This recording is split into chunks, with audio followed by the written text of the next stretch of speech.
Okay, double checking again. Oh, yay, there it is. Okay, are we up? I know. And I just ate like a huge gulp of tea. Like, perfect. Just to make it as weird as possible. Yeah. I think I made a stupid face too. Yeah. I literally was poking myself in the eye. Yeah. I mean, that's what we're here for. Yes, we are live. I'm going to retweet it. Fantastic. Yeah, everything's Okay. on Twitter. I feel Love like it. every single one of our videos is going to begin with like something asking whether or not we're streaming. I mean, that's Twitch. Okay, all right. Woo! I don't see us on Hello. YouTube quite yet. That's all right. It'll All catch right. up. All right, cool. Whew. Okay, well, hi, everybody. Welcome to Nature Check, or welcome back to Nature Check. This is the show where you come for the game and stay for the science. First, we'll do some introductions. My name's Sheryl, and I am now a PhD student studying ecology. I'll actually be starting my PhD in the fall.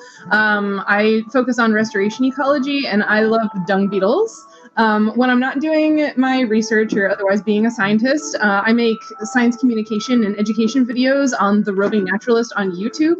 I'm going to be the GM or the dungeon master or whatever you want to call me for this game, but Joe is actually the one who first sort of initiated this idea of this game on Twitter, so I'm going to let him introduce himself next. Hi, I'm Joe. I am a plant ecologist and an insect physiologist. I'm at the University of Wyoming studying weed science, essentially like why weed damage is a thing in crops, because that's apparently something that's not very well understood, like at all.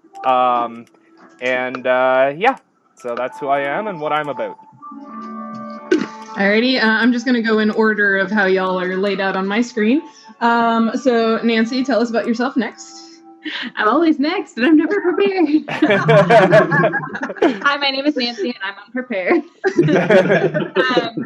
So I'm an entomologist, which means that I study bugs, and I live in Quito, Ecuador, where I run my own business focused on tourism. So I do personalized tours in Ecuador, focused on insects, ecology, and culture.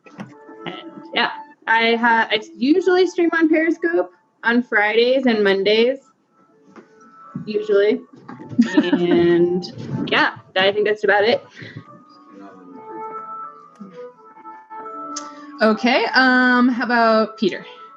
So my name is Peter Coffey. I am an agriculture extension agent in Maryland. So I'm an entomologist by background, but my job is to teach farmers about pest management and really all aspects of farming. Okay, and then Rebecca? Hi, I'm Rebecca Schmidt. I work for the USDA ARS. Views are my own and not my employer because I work for the federal government. There I am a lead scientist, or SY, and my area of assignment is tree fruit biocontrol. And right now we're doing fun stuff in my lab with little tiny predatory mites that are super cute and eat pest mites and pollen, a little teeny tiny parasitoid wasp that attacks Parasilla and looks really ugly when it's a baby. And we're thinking about starting on earwigs, which I think are always cute and adorable. And they're very good mommies too, aren't they? Yeah, they're young, super cute. Mm-hmm. They're good mommies and they're good at biocontrol as long as the crop isn't squishy. They will eat the crop if it's squishy. Oh, okay.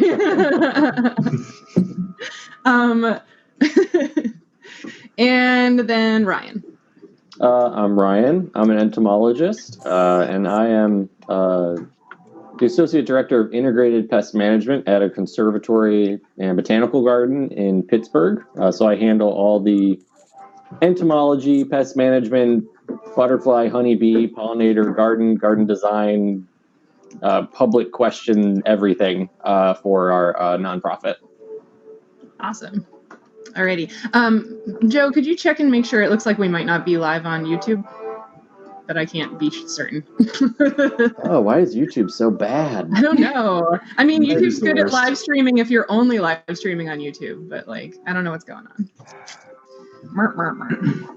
Oh, and I'm going to pre-warn everybody, because my dog is cone of shamed, I'm letting him in here so I can keep an eye on him. But Aw. also, if the door's open, the cats can come in.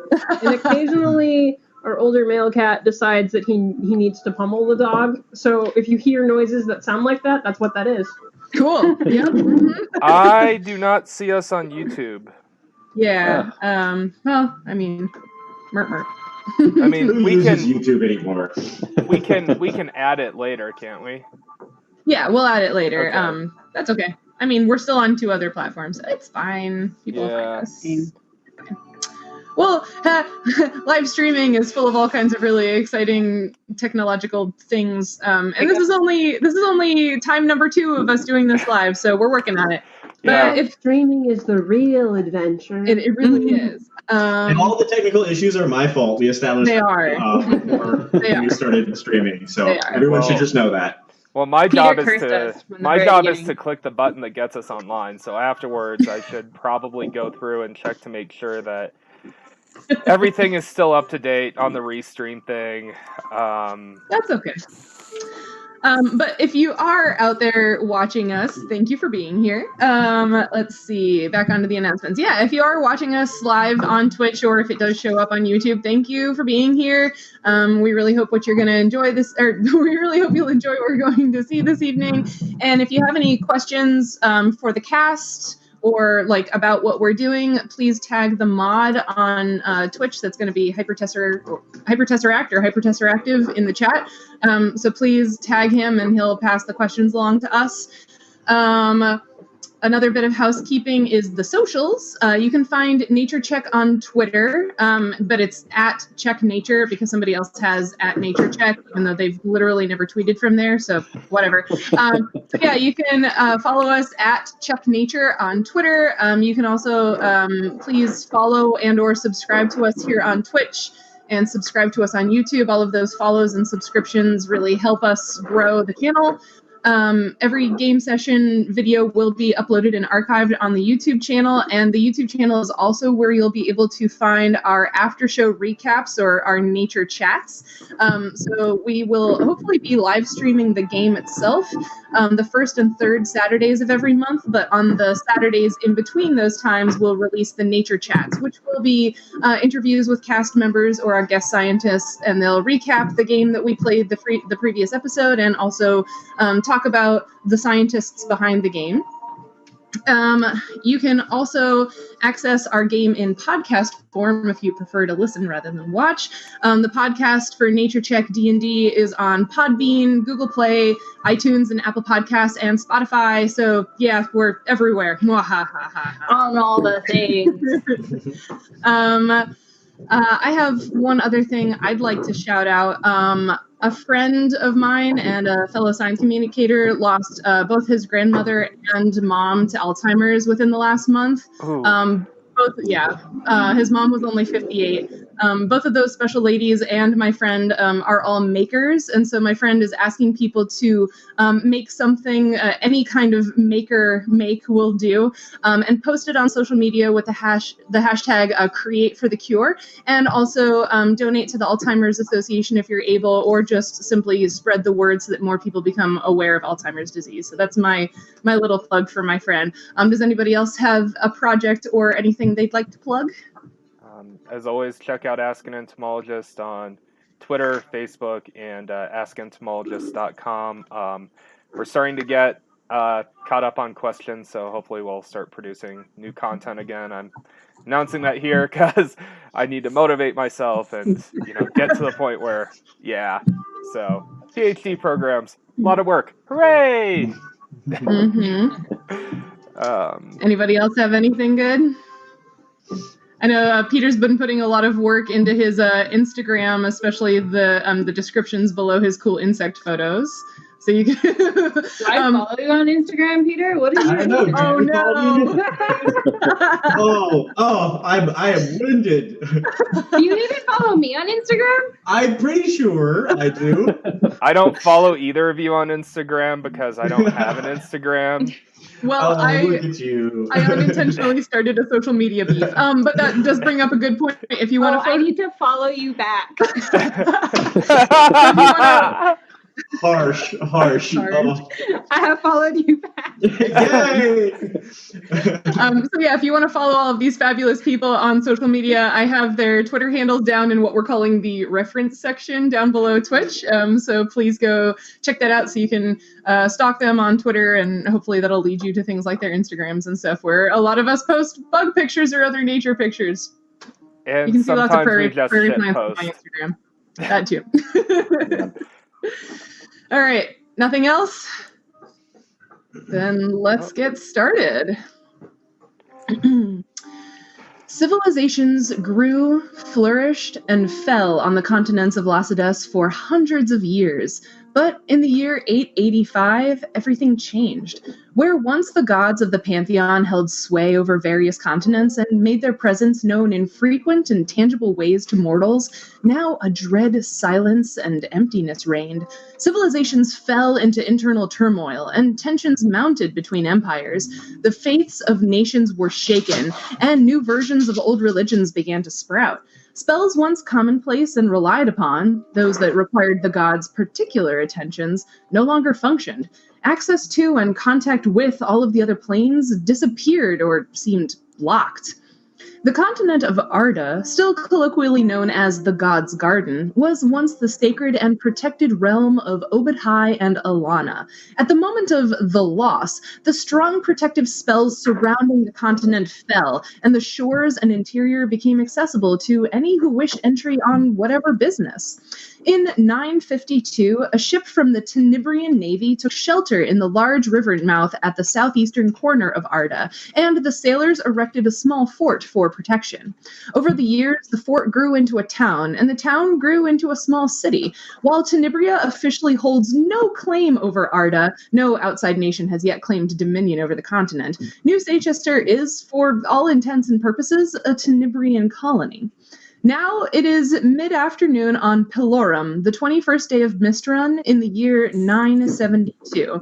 After disembarking from the respective ships that brought each of you to Arda, some of you went on individual adventures through the town, but eventually you all found yourselves in the Marked Bird Tavern. Not long after you had all entered the bar, two men attacked the owner, Leon Feist, because the fish dinner they had been served was abysmal.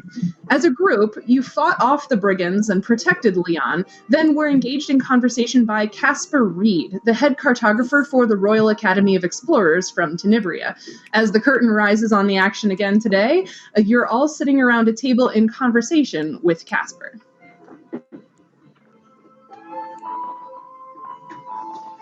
I guess if we're all in agreement, we'll be heading out on Casper's mission as soon as we take care of this other thing this young Cedric here seems to be obsessed with. Oh, yes, that's that's quite satisfactory. In the meantime, I will see what I can do about securing the funds that the young lady requested, so that you're able to outfit yourselves before your adventure. All right.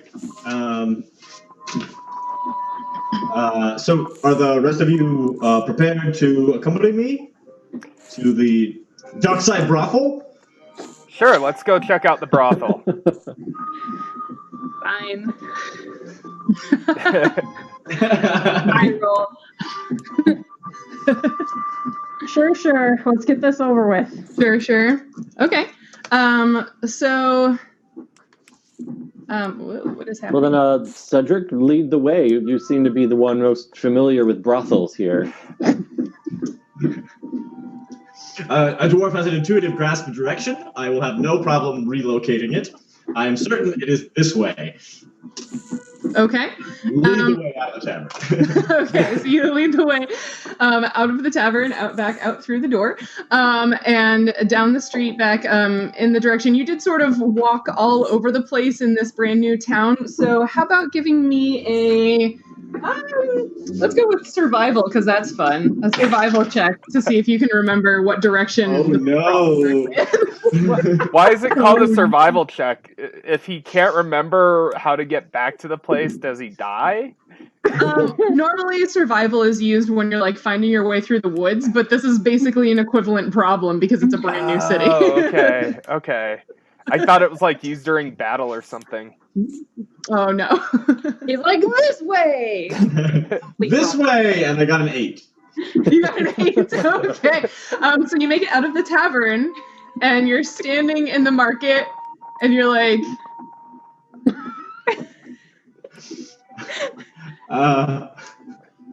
Wait. Does one of you know how to get back to the docks from here?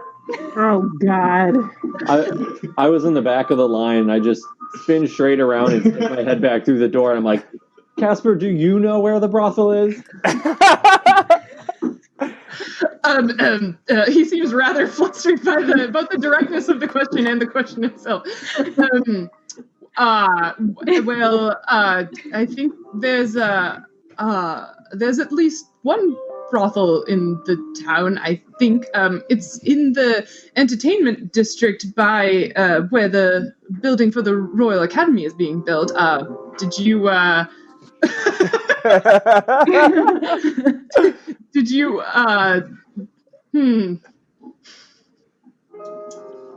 That should be enough. Thank you. Wait, but I know where the docks are. I live here. Right? Yes, you Young Miss K, are you familiar with the establishment that I mentioned earlier? I don't know that one specifically, but you said it's by the docks. I could probably get you to the docks. Excellent. So, Kay, you do know that the docks basically follow the perimeter of the little bay that New Seychester is built on. They mostly, basically the entire perimeter of this bay. So basically one whole side of the town is the docks. But yeah, as far as where brothels are in the town, that's not a sort of establishment that has been customers of your parents' store. So you have, and maybe intentionally so, they have never sent you on an errand to a place like that. That's good parenting. Yeah, so I could get you to the docks, but I can't do more than that. But then maybe if we're to the docks, you might be able to figure it out from there. Certainly. The guy inside said something about the entertainment district? No, I haven't been to the entertainment district yet. So this town has a lot of brothels. It is a new town. It was a naval port. Yeah. Hi, stranger that has showed up like literally 10 minutes ago and is already insulting the place that I live. Thanks. All I did was point out a fact. There's no insult implied. I'm insulted. People have to make their living somehow. Okay, Kay, are you going to lead them back to the docks? Yes, I'm going to trudge to the docks. Okay, so it's actually not that far away because the Marked Bird is very close to the edge of the market district. You walk back past the White Sail and a few other shops, and there you are at the docks. And the market district sort of is straight through the docks from, like, if you think about the bay as like a U, the market district is like at the bottom of the U, except that it's sideways because the U goes like this. But yeah, so the market district is right here at like the base of the U. So you walk out and you can see the whole bay before you and the docks sort of looping off to either side. I present you the docks. I found them. There's lots of ships, seagulls, waves crashing, etc. Do I recognize any particular building? Make. Can do better this time. Yeah, let's make another survival check for me. That's a 15. Okay, yeah. So you do remember that you were your ship docked at like the end of the docks, on what's going to be like if you go to the left and walk all the way to the end, you'll be back at your ship or where your ship was docked. This way. Oh boy, we're all gonna die. Or just wander around in circles for forever, which to me might be worse than death. I don't know. We'll probably die of dehydration eventually. Fair enough. So as you guys are sort of making your way through the crowd on the docks, Kay, you feel a tug on your sleeve, and you turn, and Azzy's standing there. Oh, hey, how are you? Are the rest of you guys stopping when you hear that, or are you just gonna keep on walking? Yeah, I'll stop. Okay. So as you stop and turn to see who Kay is talking do, to, like our cool little handshake thing that we have. Of course, yeah. Yeah, we have. Like it's I don't know super what it smooth. is, but Yeah. we have a cute one, and it's adorable. Yeah. So you see a sort of medium height young man with chestnut hair that he wears rather long and kind of, frowzled, but in a, an attractive, messy kind of way. And he's got dark gray eyes and sort of a pointed face, but it's got a pleasant enough smile on it. He's very thin, wearing this long leather coat that seems to have many pockets on it. What is the perception bonus for each of the four of you who doesn't already know him? You don't have to roll, just tell me what your perception is.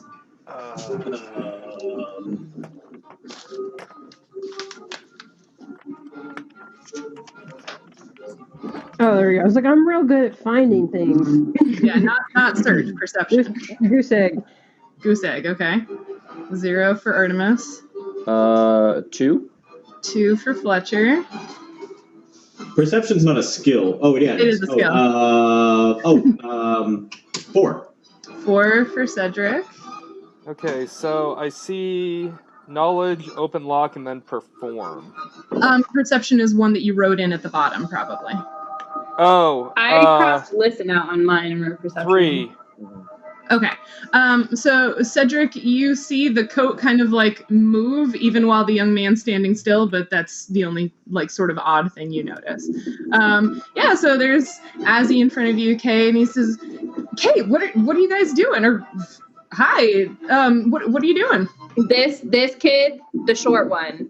Uh-huh. Apparently there's like a brothel, and apparently there's some like woman inside being held against her, I don't know, whatever. And Mr. Goody Two Shoes over here has dragged us all here so we can rescue her like a princess. He sort of gets this like clouded look on his face, and he's like, "You're going to rescue someone from a brothel?" I might watch. I don't know how much Sure. We Wait, can certainly use another strong arm in battle. Did you say battle? I think he's just a kid, Cedric. Maybe we could handle this ourselves. And suddenly Lucanus realizes that maybe this land isn't full of, trained killers like he had thought. Did you say battle? Perhaps. You see why I want to watch? It's at least going to be entertaining. Yeah. And he sort of like pulls your sleeve and like pulls you in a little closer and is like, Kay, is it the brothel in the slums? Is that where he's taking you? I have no idea. He said the brothel near the docks. So maybe? Yeah. I would not, if he's planning on trying to like fight his way in there, I wouldn't be near there if I were you when that happens. Do you know which brothel he might be talking about? Then maybe let's show him the entrance and then watch from a distance. Are any of us overhearing this conversation? Make a perception check. I mean, he like pulled her in and he's kind of whispering to her. So obviously you see that. Okay, so perception check. Roll. I got an 18. Okay, yeah, Lucanus, you're able to overhear him. Your ears are pretty sensitive, so yeah. 15. I got a 21. Oh yeah, Cedric, you also hear Artemis. You can definitely hear that they're talking, but it's not quite clear enough for you to like make out what he's saying. So Lucanus turns to Cedric. What kind of reconnaissance have you done on this place, Cedric? I've been inside and I only saw one human man who appeared to be moderately tough, but I think we can take him, the two of us. Have you spoken? And with these guys as backup, I think we'll be just fine. Have you asked around about this brothel? Do you know who their customer base is? No. Who would I have asked around? I was arrived in town. Have like you spoken to any ago. guards?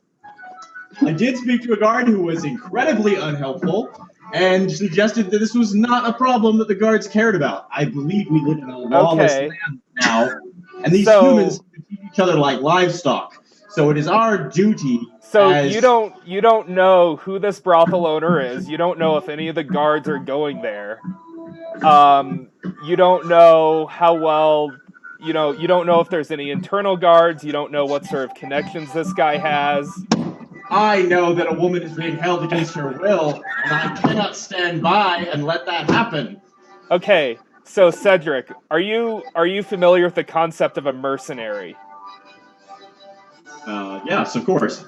So what you do and what I do is actually pretty similar. You bring the word of God to new regions. I bring death. That is my job. That is what I am trained to do. James looks at Abby at this point and is like, see? Interesting. It's just like that shit you're going to see all month. His mouth is like falling open. How did I have offered to these people? So ransomly. So brothels tend to be very well connected. Quickly catches Ozzy up while this is happening.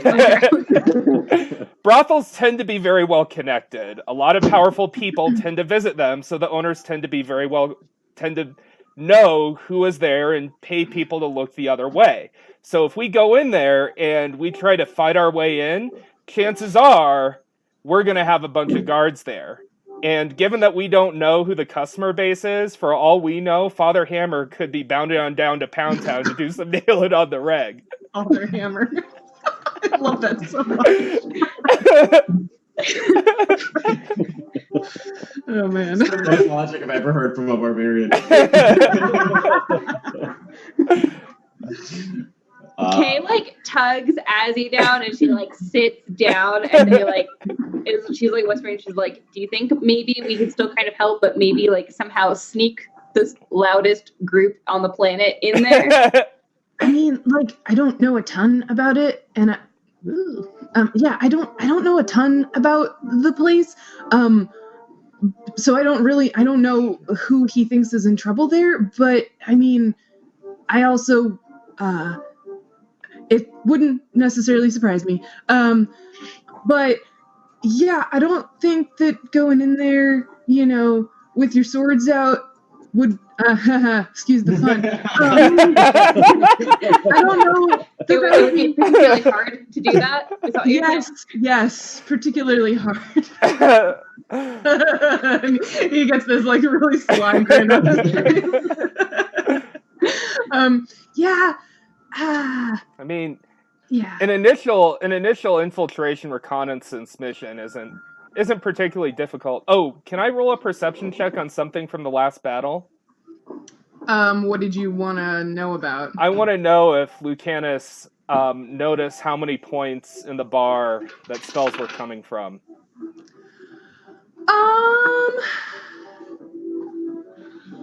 Yeah, you could. Yeah, I'll let you retroactively roll that. Yeah. Okay. I got a 10 plus 3 perception. If that helps. So a 13. Yeah. Yeah. You definitely saw multiple spells be cast in very quick succession. So your suspicion would be that more than one person in this group that you're in right now was probably casting a spell. And so, given my character's background living amongst a magical people, what would he notice about the sorts of spells that were cast? Well, you definitely saw Cedric perform some healing. So you know that Cedric possesses divine magic because he's able to heal. Not that should be a surprise considering how often he talks about his god. Yeah. The other spells that you saw cast, like the acid splash and the ray of cold and the magic missiles, those are all things that those are all fairly common arcane spells, which you also would have seen quite a bit of in your home area. So yeah, you can tell that there were probably multiple wielders of arcane magic in the room. Okay. All right. That's all I need to know. Yep. So You have a question for Cedric. Oh, all right. Yes, young lady. When you went in there and you met this very large man, I'm assuming he would recognize you, right? Certainly, I have a very memorable face. Yeah. That's his face is what's memorable, not the fact that he is an obnoxious, short-lived person who I'm gonna guess badgered the shit out of this guy. Yeah, probably. So your plan is just to did he beat you up, or did he just scare you so you ran away?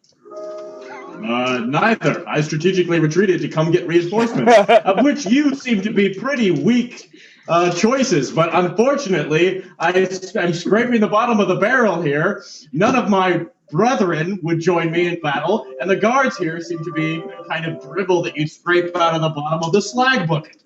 So you're gonna insult my town, and then you want our help? Is that what's happening right now? I want help. I'm stuck with yours. Lucanus casts a hard stare at Cedric. Are you currently covered in blood, Cedric? Yeah, yours. It's not mine. Because I killed you. Oh yeah, I am still covered in blood. Yeah, Yeah. I also. Oh yeah. That's a good point. I hope you still have you have track of how many hit points you're actually currently at, everyone. Yes, from last time. I currently have 5 hit points, which is kind of why. Or sorry, no, I lost 5 hit points. I have 10. Okay. And that's kind of why my character is a little bit pissed off that Cedric didn't actually do any meaningful reconnaissance. And what are you proposing? Well, I've paid you all. I've paid you all well. I haven't taken any money yet. We've agreed to exchange currency. You gave me a fine speech about being a mercenary, but so far, the value of my word sucks as much as my town, apparently. So the reason why I survived back. Oh shit! Hold on. Give me like 2 seconds to look up my long ass backstory. Back in the place that I am from. Yeah. Insert name here. The reason why I survived the wars in Udivan is because I chose my battles and I knew what the hell I was doing. And rushing into a place like this without knowing who you're dealing with or how they're armed, even how the place is set up, that's a bad idea. So this is Fletcher, go in there and ask for some clients and come back out and let us know what you think. That's sort of what I was getting at, Kay. I think that we should do an infiltration to just sort of see what's going on, check out the layout of the building, meet the person. I happen to be a barbarian who, out of all of us, is probably the most likely to visit a brothel. Yeah, I don't know the wizardy type. You might want to wear a hat and hide those ears. At this point, as he's like, this seems like a lot of fun, but I have to get going. I thought I would just say hi and yep, I'll see you around. Yeah, you might be dragging my dead body out of a brothel, but I'll see you around. Okay, well, I hope not. I'll see you around. And he just like takes off down the top. He's like, nope. He just nopes right on out of there. And that, my friends, is what you call a deus ex machina.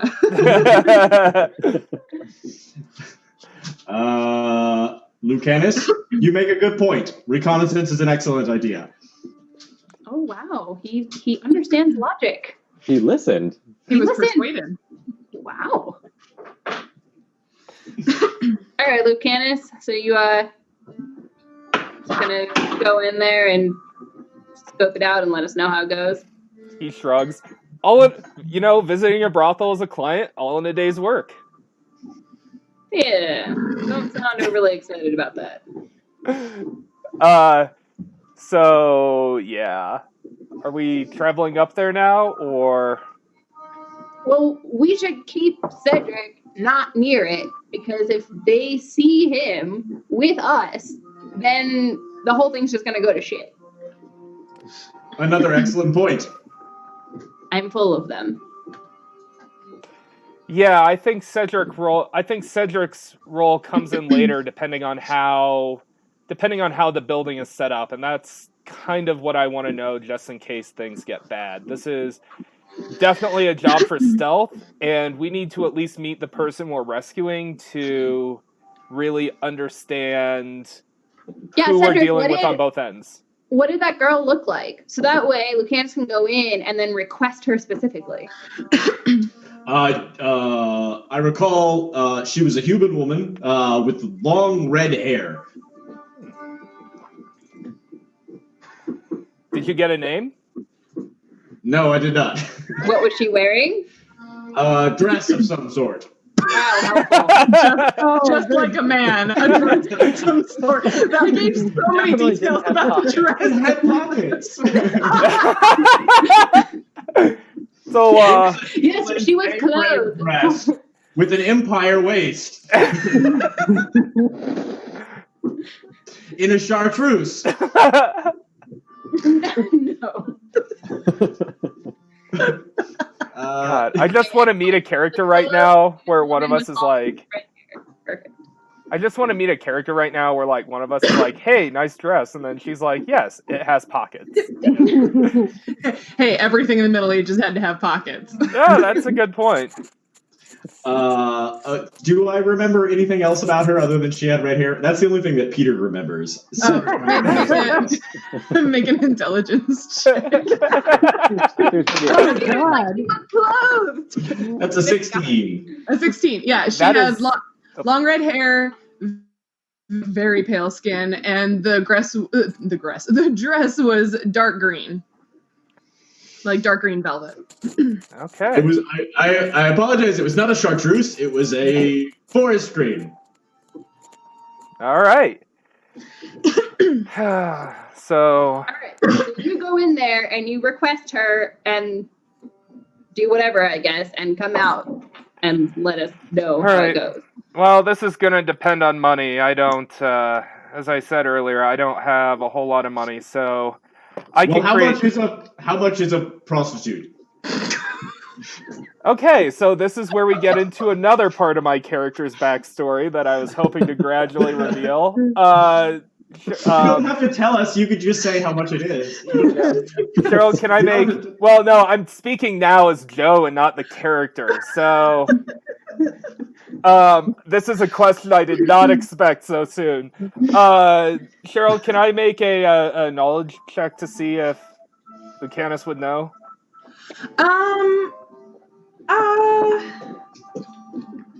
Yeah, Would Kay know? Would you have like...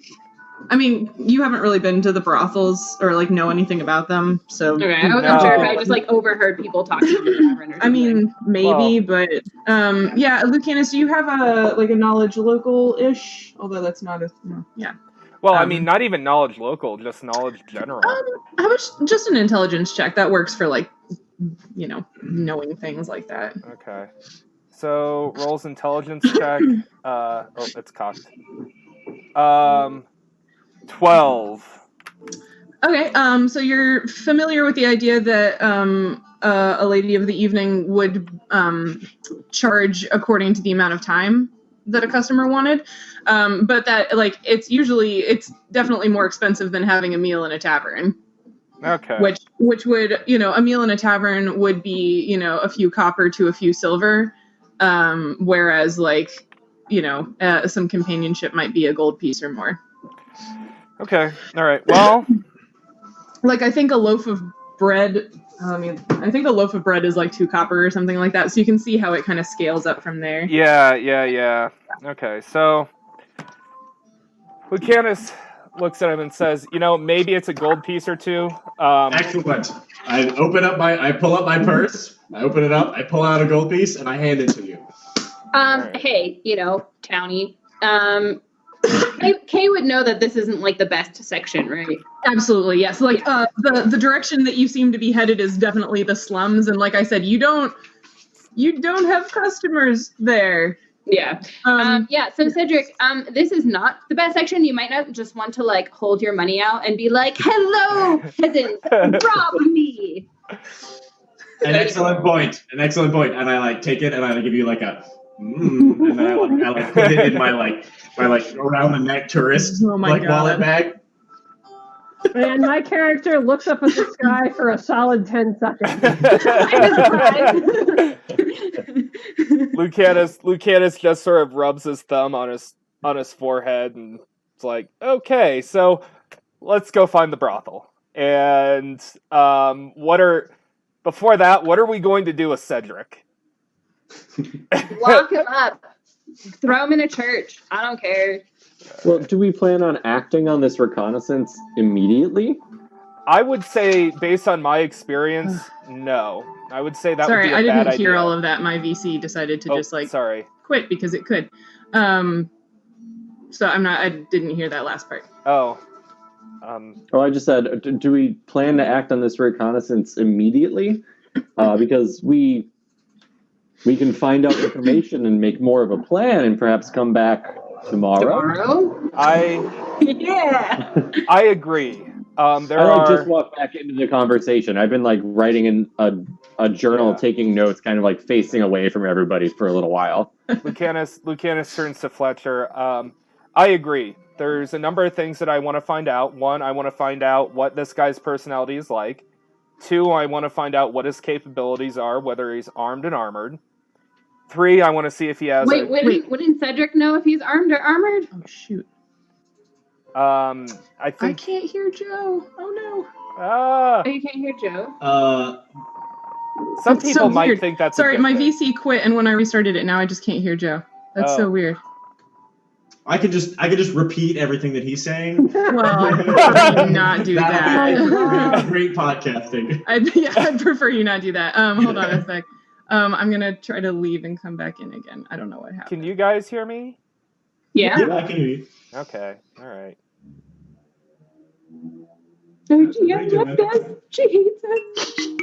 So everybody, make sure to follow Nature Check on Twitch and Twitter. Sorry. Yeah.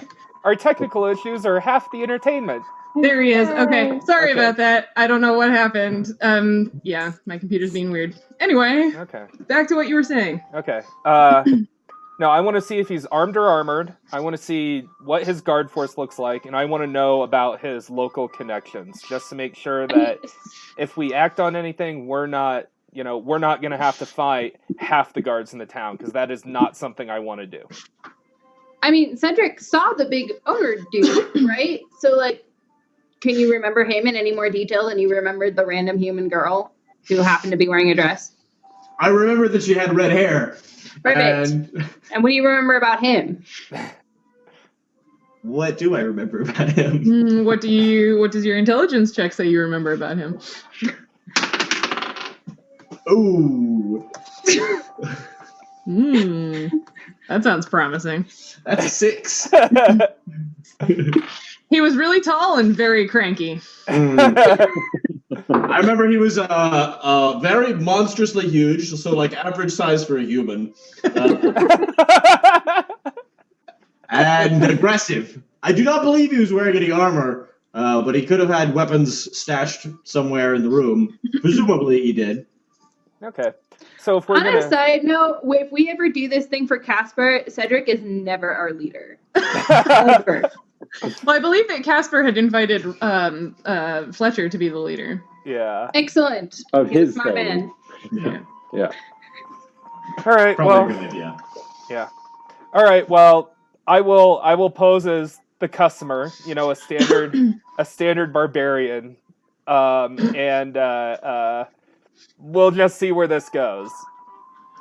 I can't wait to see Lucanus's standard barbarian impression. Excellent. I will, I guess, wait in that alley over there. Are we at the brothel? No, it's that way, further down the dock. It looks like a slummy building. Just walk down there. Perhaps there will be another lady standing out front. You can't find it, come back and get me, and I will move closer. Please tell me Cedric has that little nose thing that you just hold up with a little fake mustache and the glasses, and he's like, A Groucho Marx stash. Yeah. I mean, we could all try and move closer, but the risk that I will be recognized increases as we approach it. All right. Do you want to head back to the, I keep calling it the Twitter bar. I can't remember. The marked bird. The marked bird. I'm picturing Cedric, like, grabbing a crate and, like, walking under it. like Metal Gear Solid. Yeah. Yeah. Oh my god. Well, Cedric, do you want to head back to the marked? Can we please make this cat like part of like the cat rubbing on Cedric, just like a part of the game? Just a random cat comes up. This is my familiar. Yeah. It doesn't have any magical properties. It just occasionally makes me sneeze. Your healing powers would fix that. You would think. All right. I cast remove allergy. Yeah. Cedric, do you just want to head back to the marked bird? Because we are not planning on doing any sort of combat. We will just come back and report. I suppose that's acceptable. Wouldn't you rather I waited here in case you ran into some trouble and needed my assistance? You ran away last time. I didn't run away. I strategically retreated. Okay, so strategically retreated means that you did not fight. So how will you be useful? Well, now I have allies. Well, in this case, we don't want the brothel owner to see him with us and generate some sort of conflict. That's what I'm most concerned about. Lucanus checks his wound and sort of looks a little bit pissed off at the wound. Better that we don't all end up being recognized by the people who work there. Yeah. Mm-hmm. All right. Well, in that case, if I'm not going to be around, I will do whatever I can to aid you before you leave. And so I'm going to, let's see. I'm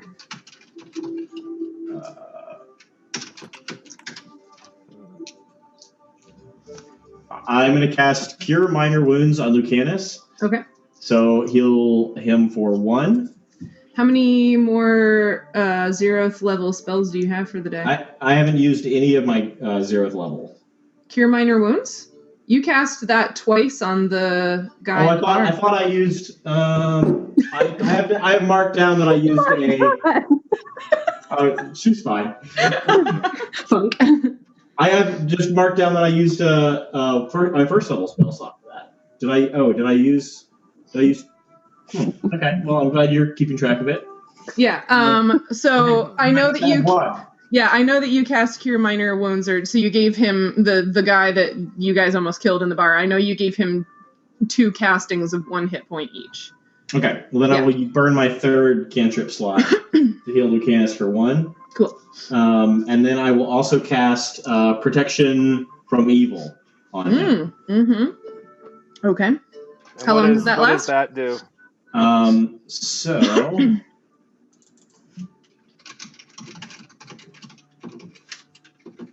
sorry, I didn't have my spells pulled up. That's all right. Okay, so you have basically against evil creatures, you have a +2 deflection bonus and a +2 resistance bonus on saves.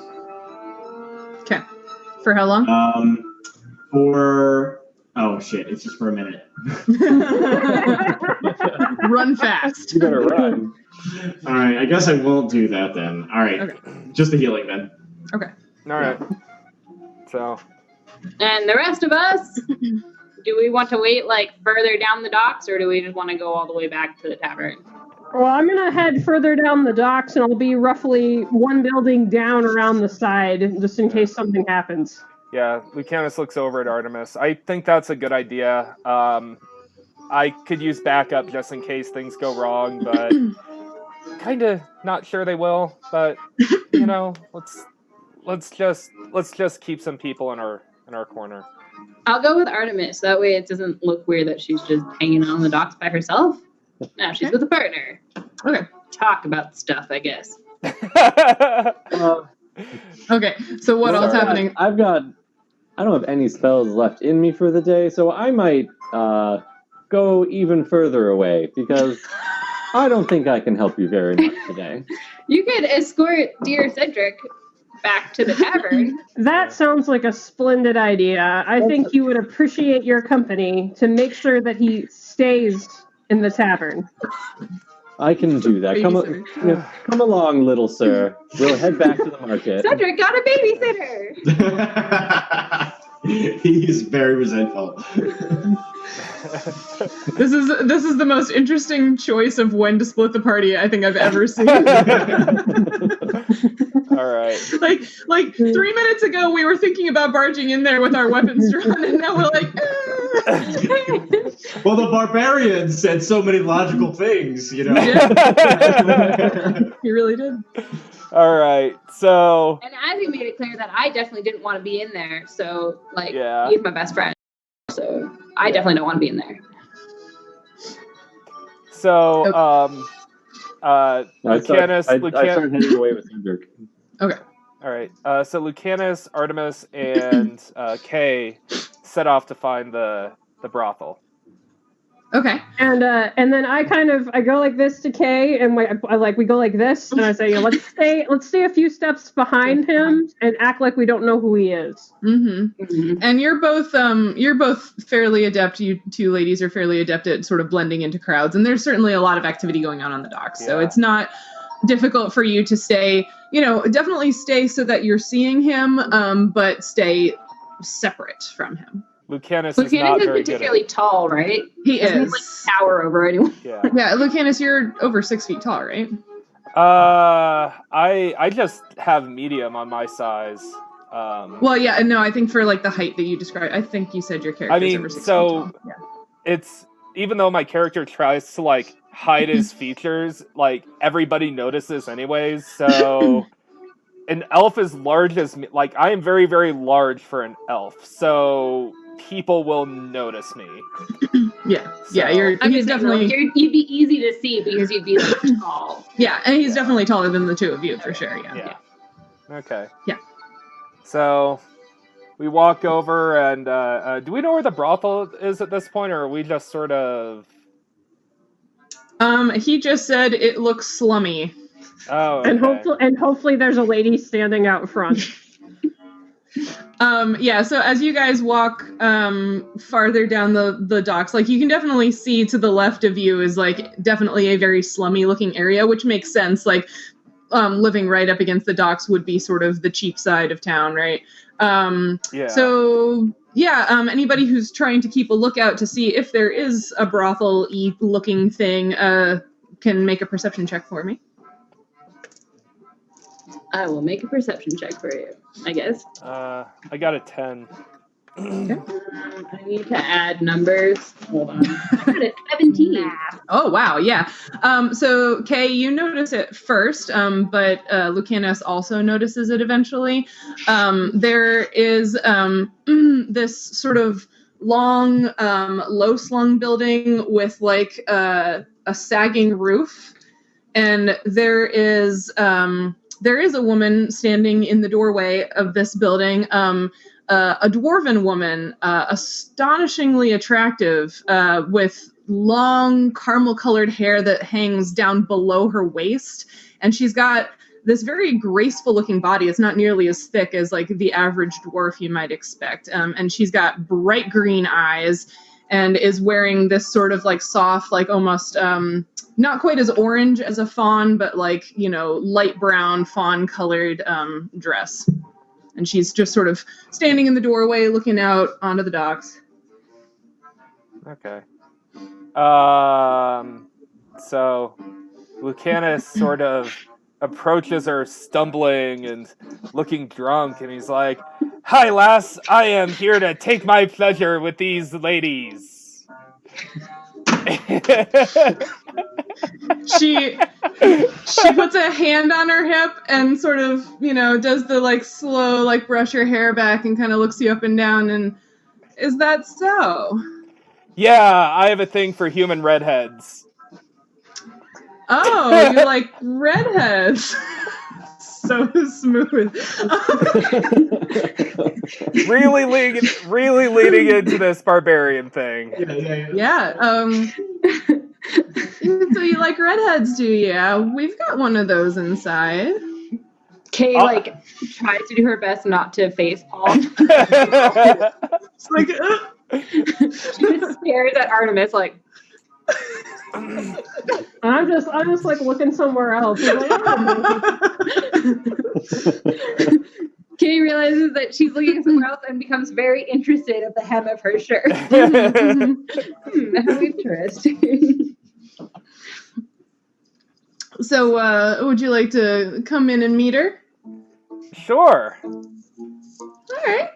And she sort of, opens her arm to let you step over the threshold past her into the interior. And so when you step inside, I'm assuming you're going. Yeah. Okay, yeah. So when you step inside, you also are able to sort of see in darker spaces, but it is very obviously like very dark in here. There's a counter not very far inside the door, and you almost bang your knee on it. It's so right there, and it's such a difference coming from the bright outside of the day into this very dark interior. So behind the counter, you can see like what might be a doorway, and then to the left and right behind the counter, you can see darker hallways.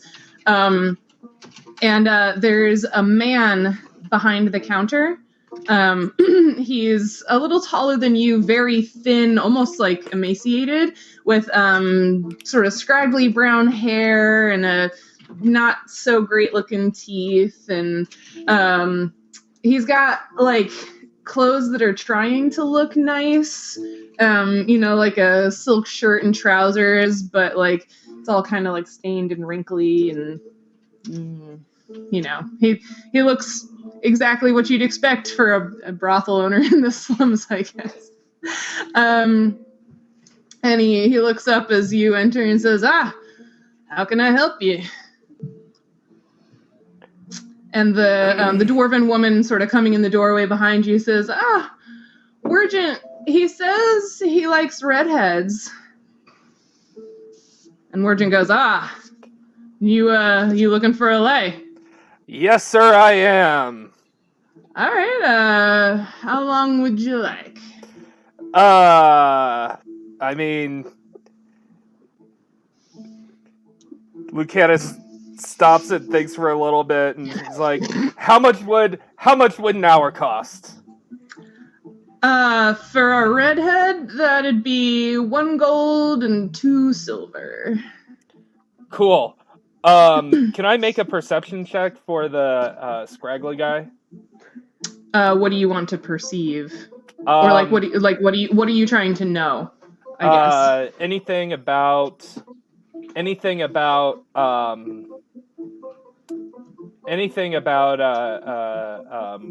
weaponry that he might be carrying, or like magical abilities. Oh, sure. So you're trying to like size him up? Yeah.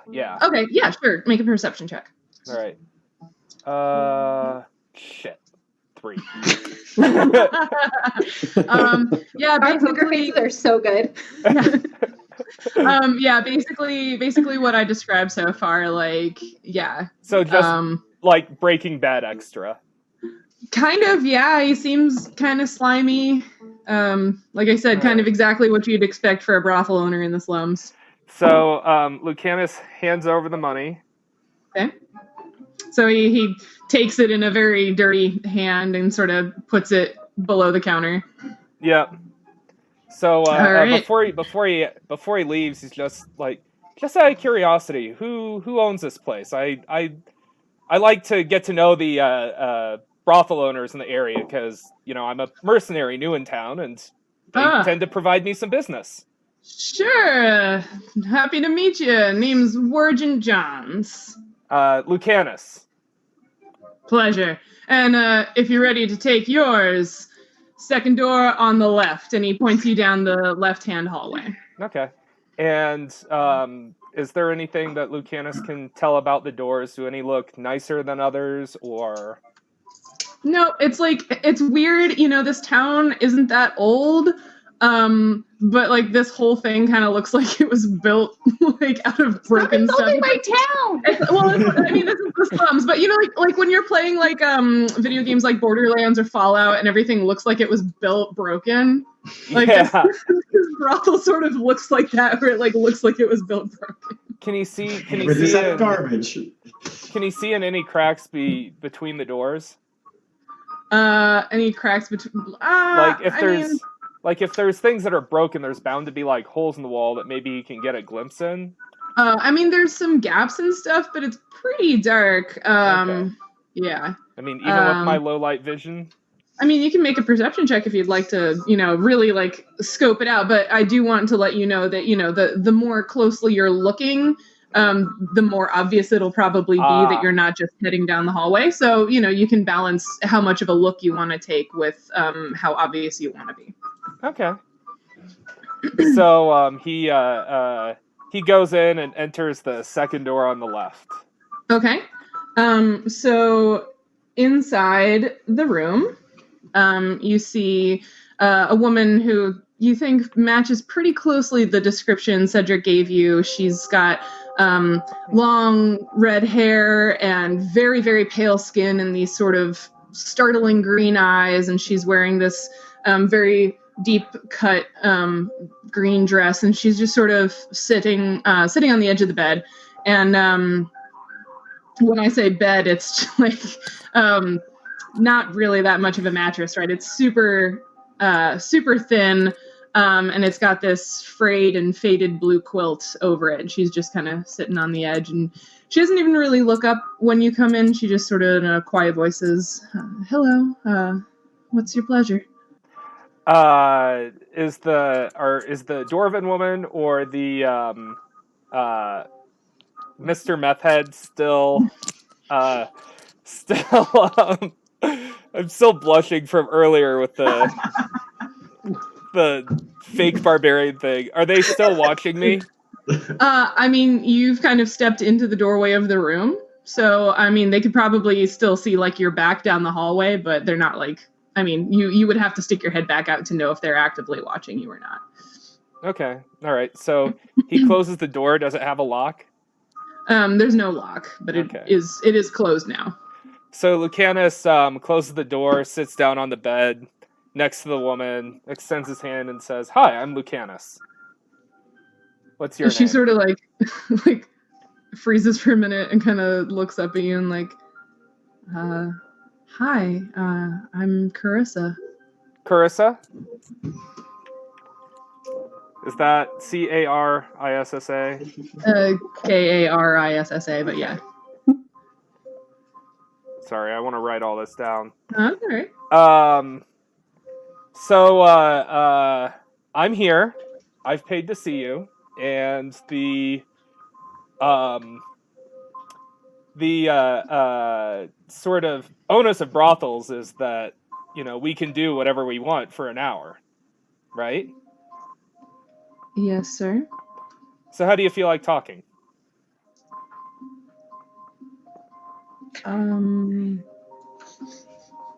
Most of the people who come in here, they display some sort of interest towards womenfolk, but I don't really have that. That's not my thing. So I'm new here. I need some information on the down low. So I figure, maybe some of the customers who come in here aren't that nice.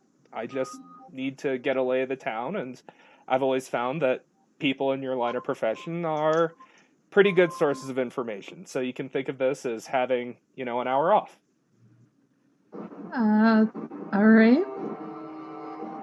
So, what's this town like? What's this particular place like? I mean, it's, I guess, a city. It's growing, people say.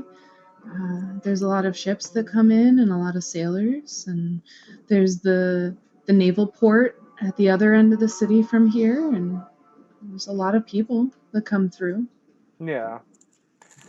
So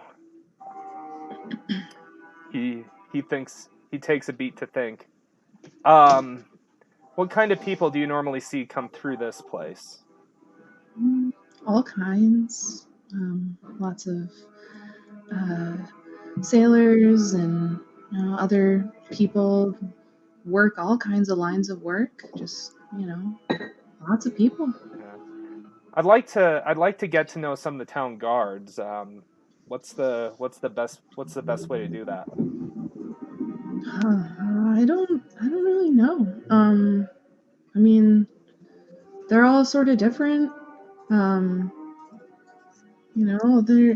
They're different from one another, but I mean, all people are kind of similar, right? You suppose if you give them what they want most, then they'll help you too. So it's pretty easy to bribe people then? I wouldn't know. I've never tried. Okay. Well, you said if it's, give people what they want most. I was just trying to figure out what you meant by that. I don't know. Okay, that's fair. The owners of this place, do they ever need bodyguards or people to do their dirty work? Because that's kind of the business that I'm in. Oh, I mean, I suppose you could ask, but Wirgin he's got a few friends that help him, yeah. Okay. All right. Oh,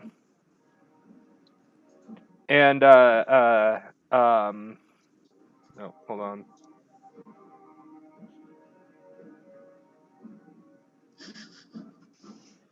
I'm writing stuff down.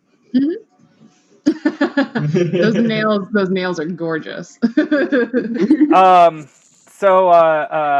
does this place, find the people who work here? Both on both sides of the doors. Oh, well, everybody's got their own story, I guess, but people need a place to work or have nowhere else to go. Okay. What's your story? Are you from around here? Make a diplomacy check. All right.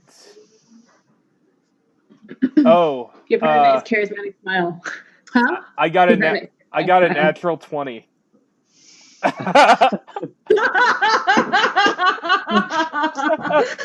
Hey, that was the time for it. Nice. What is your diplomacy bonus? I don't even want to look because this is. That's great. Diplomacy 2. Oh, all right. So 22 total. All right. So she sort of takes half a beat to look at you and then look down at her hands. She's like, "You really want to know?"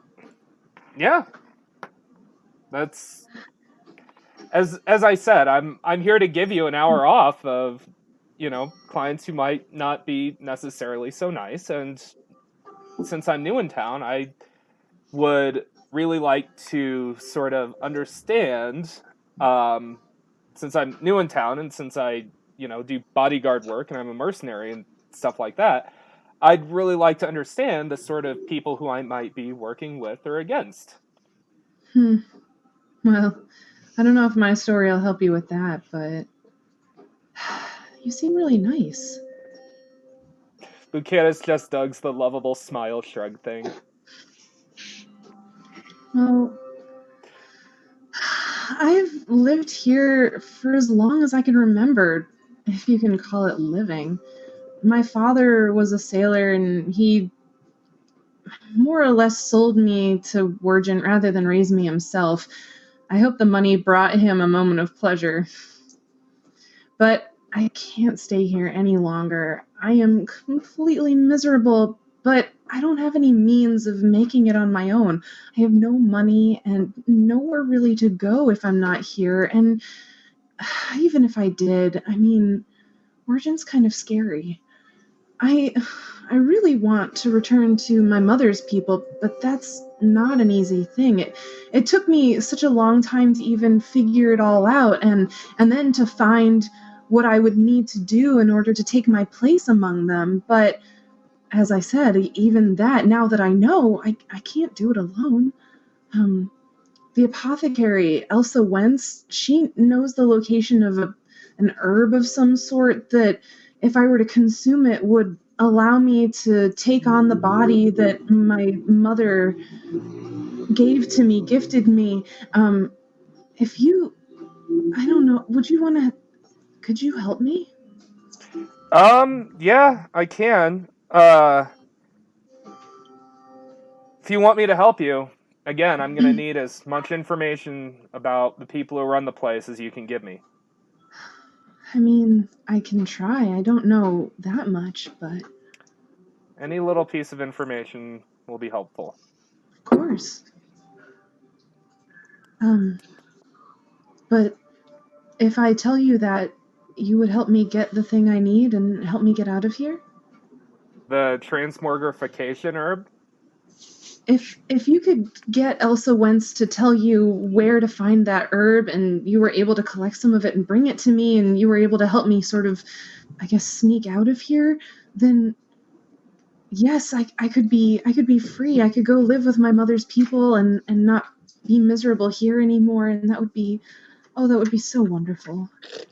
Yeah, I think I can pull together a team of, we'll just say 5 people. I don't know what's available around here, but typically I do work in a team, and that's, if I can't find it, I'm sure I can find someone local who can. But again, I just want to make sure that, that I don't have to essentially fight my way out. That's mostly what I'm worried about. Yes, well, when I said that Wirgin has friends, he owns the brothel and runs it, but there's a woman here who, I think she sort of works with him, Debrilda. She's a dwarf.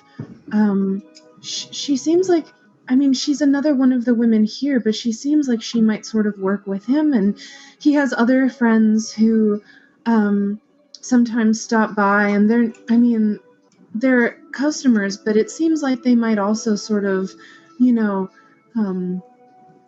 work together in other ways. I'm not really sure what they all do, but a lot of them seem very tough, and I know that a lot of them they frequent the tavern next door. So yeah, I don't really know what they do, but I know that I've seen them all before many times. Okay. What kind of weapons do they carry? I don't usually see the weapons out, but I mean, the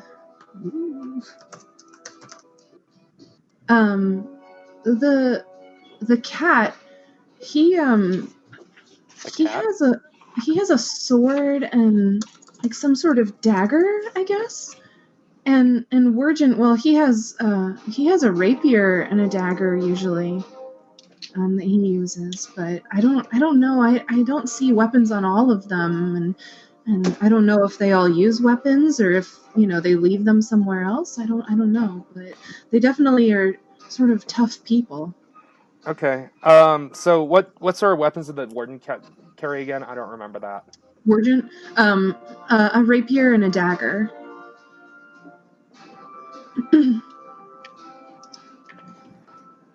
Okay. Okay, so you essentially know what 2 of his crew carries. That's good. So Do any of them sleep here? Is there any sort of security in the building? I mean, Wergent lives here. He lives in the room right behind the desk, and I mean, the rest of them, they don't live here, but like I said, a lot of them seem to also work at or stay at, or at least spend a lot of time in the tavern next door. So, Okay. Yeah. Okay. Well, yeah. So, is there anything else about the town that I need to know? I honestly don't know much about the whole town. I stay here most of the time, unfortunately. But yeah, I mean, it's a growing place, so there are a lot of people here and a lot of things going on, and it feels like there's more of that happening all the time. So, if you're planning on being here for a while and trying to understand it all, I guess maybe the best thing to know is that there's a lot shifting and changing and growing about it, so it might be hard to keep up with what's going on. Yeah. Wish you luck. It's a lot like my home, only in reverse. I'm from Edouvin, and I don't know if you know this or not, but it pretty much collapsed over the last 10 years or so. Did you have something covering your ears, or? He still has his hood up. His hood up, yeah. As I said, it's pretty obvious that he's an elf. Oh, wow. I haven't met an elf before. Yeah, and there's a reason why that is. So this land is growing, mine is collapsing. It's sort of the way it is. And then he sort of looks at his watch, and he's like, well... Wait, you have a watch? I don't know how they keep time in this universe. No, there are no watches. You've got like a sundial on your arm. It doesn't work inside. Weird. So he realizes... Close to here. He just looks at his phone. Again, I gotta check this. Oh man. So he realizes his time is about up, and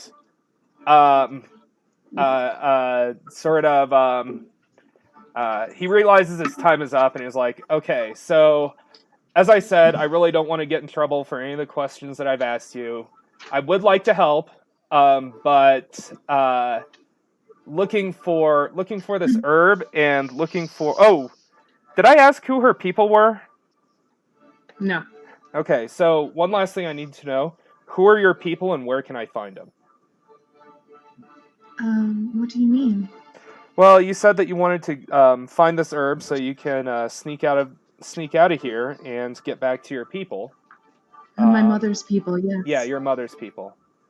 Who are they? And where can I find them? Well, in order to find them, you'd probably need some magic. They aren't from around here, if that makes any sense. Yeah, I think I get it. Like I said, my father was a sailor. Who was your mother? I think Peter just figured it out. Peter, what, your eyebrows just shot up to the ceiling. What do you think? I mean, Cedric's not here. No, I want to know what Peter thinks.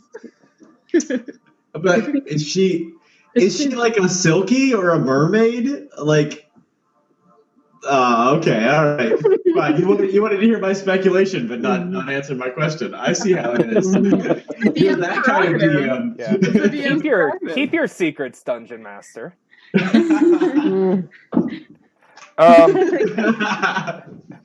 So Lucanus just sort of has absolutely no idea what that means whatsoever, and just sort of takes a mental note of that, and sort of takes out a gold piece, hands it to her, and is like, "This is for you. I would like to keep this. I would like to keep this a secret, and just please don't tell anyone." Of course not. You promised to help me. Yeah. I don't want to jeopardize that. Yeah, of course. And the gold, obviously, for anything extra you might need, just, our little secret. And at this point, is this when the dwarf is going to knock on the door? I mean, they're not gonna, like, you haven't been talking for an hour yet, but I mean. Okay, so... a lot of times guys in a little earlier than they think do. Yeah. This is also the sort of establishment you assume they might actually just, like, try to charge you for your extra time on the way out instead of, like... Yeah, well, it's one of those things where in order to avoid suspicion, you have to leave at the right time, because if you leave, like, if you go in, you have a 5-minute conversation and leave, they're not... The brothel owners aren't going to assume premature ejaculation. You know what I mean? I like how you just, laid that all out there. Yeah, no, I'm just going to lay it all out. It has been laid out. I mean, we're in a brothel. The situation is already awkward, so I'm just going to, I'm just going to go for it. Yeah, so, God... Can anyone think of more questions to ask, or is that metagaming? That's so metagaming. Okay, that's against the rules. Okay, all right. Still learning how the game works. Just take a nap or something like that. Yeah, cuddle. Okay. Or read a book. Okay. Or scribble in your magical notebook. So he turns back Play to Pokemon Go on your phone. Yeah, Google's questions to ask brothel workers who you are planning on springing. Who may be mermaids. The brothel is definitely a Pokestop. Yeah. Yeah, Lucanus just ends the conversation, just sits there on his cell phone awkwardly, just spinning the Pokestop for no. So he turns to Carissa. Okay, so we know the guards, we know where to check them out. Are there any secret entrances or exits to this place? No. There's not even a window in my room. He sort of looks over and he's like, yeah, that's odd. I can't believe I didn't notice that before. Wait, it's so dark in here. It's so dark I didn't notice the window. And he actually says that as a joke. And does he know, was he able to see all the way to the back of the place? I mean, it's not a huge building. It's, like I said, it's very long and it's only one story. Okay. So basically, what you could see when you came in the door was this counter and then the wall and a door behind it. And Carissa said that's the room where Wergent lives. And then there's this hallway with a few rooms that you walked down, and hers was the second one down, and there's a few more that way, but okay. All right, so there's no back door then, not that she knows of. Okay. Or that you saw. Okay. Shoddily may just kick one of the plywood planks down. Okay, so I have another question about this list that you sent me. So there are that list of spells that So that list of spells that you sent me. Lucanus knows all of those, right? No. So basically, the list of spells that don't work is something I sent you guys just so that you as players and for the casters would know whether or not those things work or how they work. But Lucanus is not a caster, so while you might be familiar with and have seen spells before, you don't really know how spells work per se, and most of the casting that you saw done, from your people was before the loss, right? So you haven't really spent a whole lot of time with casters after the loss, understanding what things may have changed. Yeah. You know that definitely some magic didn't work the way it, quote unquote should, right? And that's why your people had such problems. And he definitely knows why, right? I mean, your assumption is that the magic doesn't work right because the gods are not accessible anymore. Okay. But you don't necessarily you don't know you wouldn't necessarily know that whole list of spells or like how that all works. You just basically know that magic went off the rails. Okay. All right. So, but does he know that it went off the rails because of the god stuff? I mean, that's the assumption Okay. he's making. Okay. Yeah. So, again to Carissa. Okay, so one of the things that I'm here to find out is there are certain spells that don't work like they used to, and that's one of the reasons, you know, why that whole stuff in Roving is happening, right? Mm-hmm. So, has anybody come in here and bragged to you about being able to use any of those spells? I mean, I've met slingers, yeah, but like, I mean, nobody really brags about it. It's kind of like a weird thing not everybody can do. I don't really know. Like, yeah, I mean, there are definitely slingers around, but were you looking for somebody in particular? After the loss, there were certain spells that just stopped working, and I am very interested in finding people who retained the ability to use those spells that stopped working after the loss. That's why I'm here. I figured if things were collapsing down in Roving because nobody could use these spells anymore, then if we got closer to the Garden of the Gods, maybe I'd find some people who can use that. That's an interesting idea. But you haven't seen anybody who... I haven't really seen any spells cast, no. Okay. Like I said, I mean, there are definitely slingers around, but I haven't really, I don't know anything about magic. Okay. All right. Well, yeah, I guess that's the last question. So, they sort of, yeah, I don't know what Lucanus would do in this situation, just like for an hour of awkward small talk, but they make more awkward small talk for the next hour, and he charms Carissa and makes her laugh, and after the hour is up, he leaves. Okay. Because otherwise I'm just going to keep going on like this for an hour, and maybe that's not the most interesting thing in the world. Yeah. So as you come back down the hall, Wergent kind of, stands up from where he was sitting behind the counter and kind of gives you that real slimy grin again. And, how'd you like her? Lucanus just does a big shit-eating grin, and he's like, "Aye!" Or like something more tough sounding. No, it's not an I, it's an R. And he just sort of stumbles out and pretends to be drunk.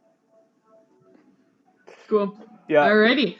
That seems like an excellent place for us to take our halfway break.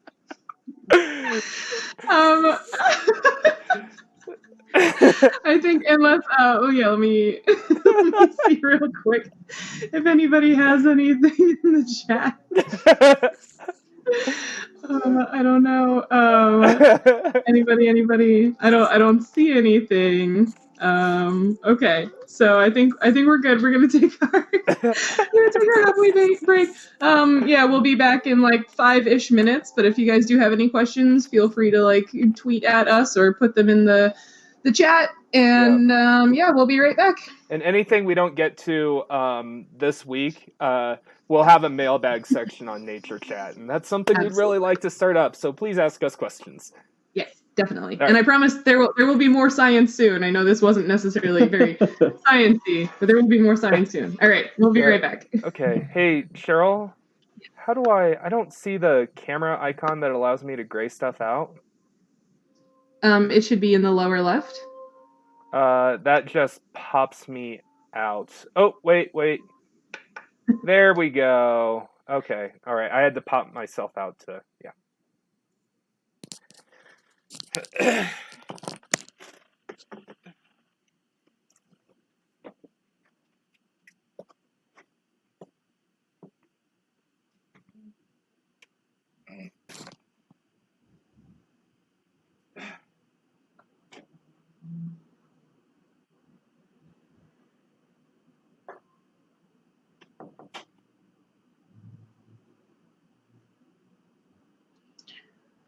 Oh, poop, I'm so hungry.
You did what?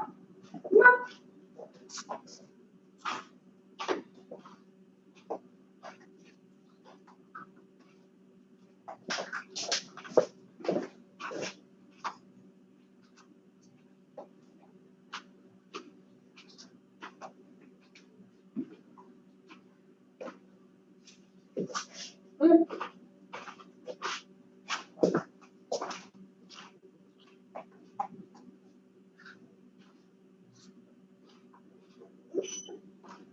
Come on, hey.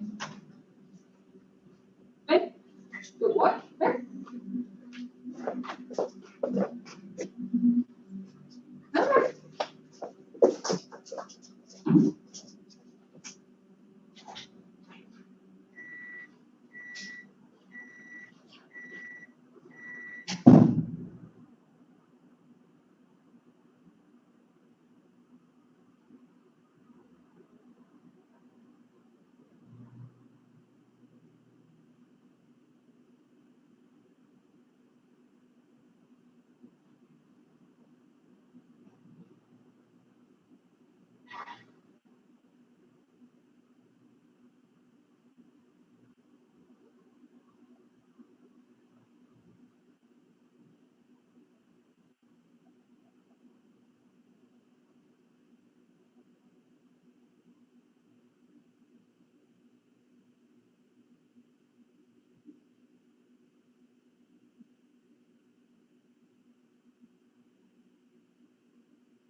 right. Oh, wait.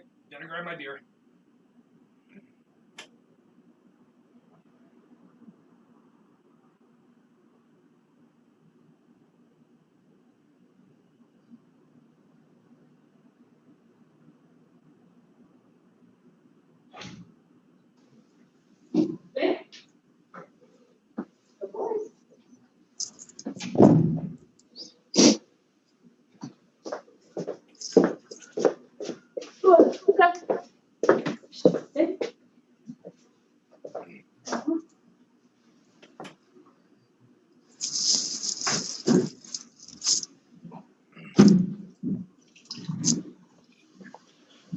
Oh.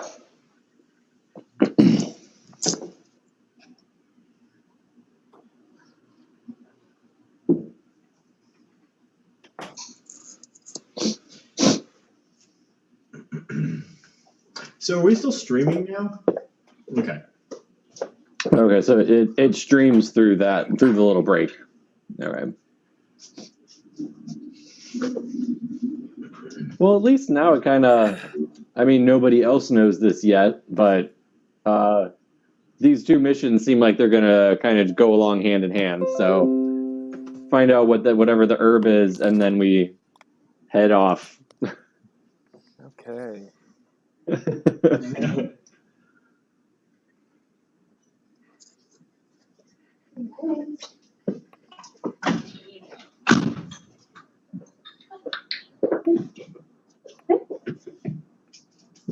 Okay. I can't hear you, Sheryl. Joe, can you hear the rest of us? Yeah, I can hear everyone. Yeah, I can hear Ryan. I can hear Peter. I can't hear Rebecca. Oh. Huh. Rebecca, can you hear me? Peter, can you ask if Rebecca can hear you? Rebecca, can you hear Joe? Oh. I can hear you, Joe. Okay, but I can't hear Rebecca. Now she can. So something's cutting in and out. Okay. Does everyone have their microphones on? Uh-huh. Okay, should I just hang up? Yeah, everyone did unmute themselves, right? Okay, should I just hang up and call back? Because that's kind of an awkward thing because I'm streaming. Okay, so, yeah, I'm going to hang up and then call back. So anybody who's watching this, you might see a little bit of weirdness.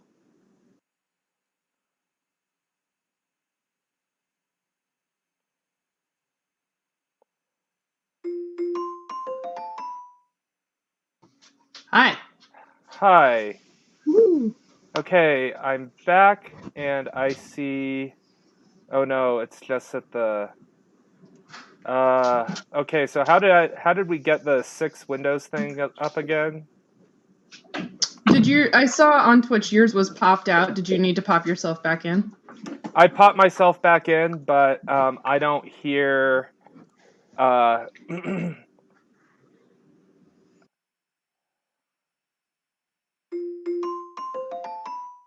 There we go.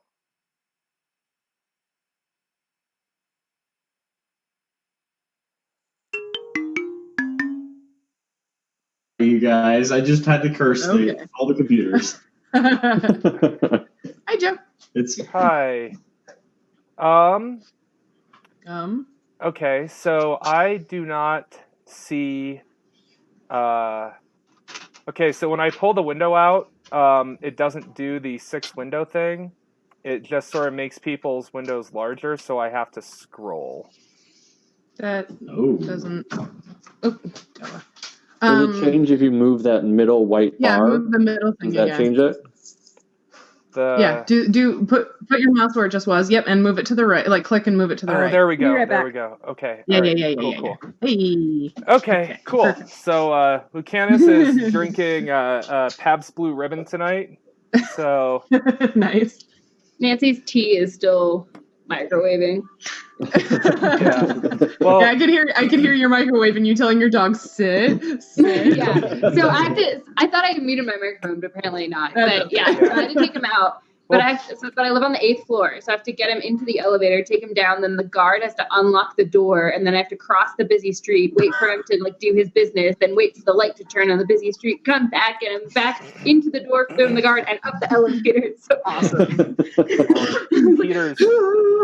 Peter actually kind of inspired me last week. I really wanted to do a Kiwano melon Moscow Mule, so instead of lime, use Kiwano melon, but I wasn't able to get to the store today. I just had too much to do, and so PBR it is.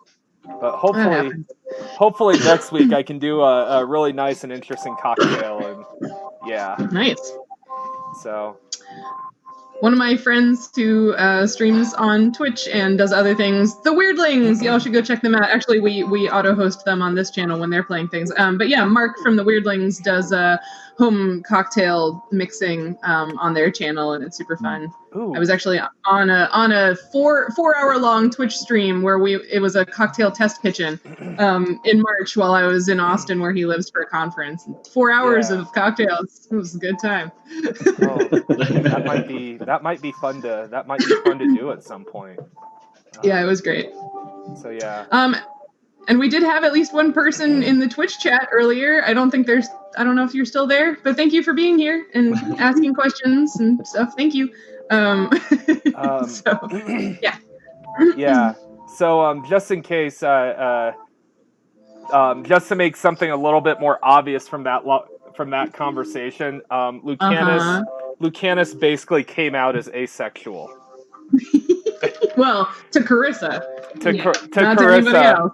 To Carissa, I'm talking to the people here and the viewers and stuff like that. That was actually something that I wrote to Sheryl in the character introduction thing, and that was one thing that I was trying to maybe make apparent to the people out there, but not necessarily the party members just yet. So. Mm-hmm.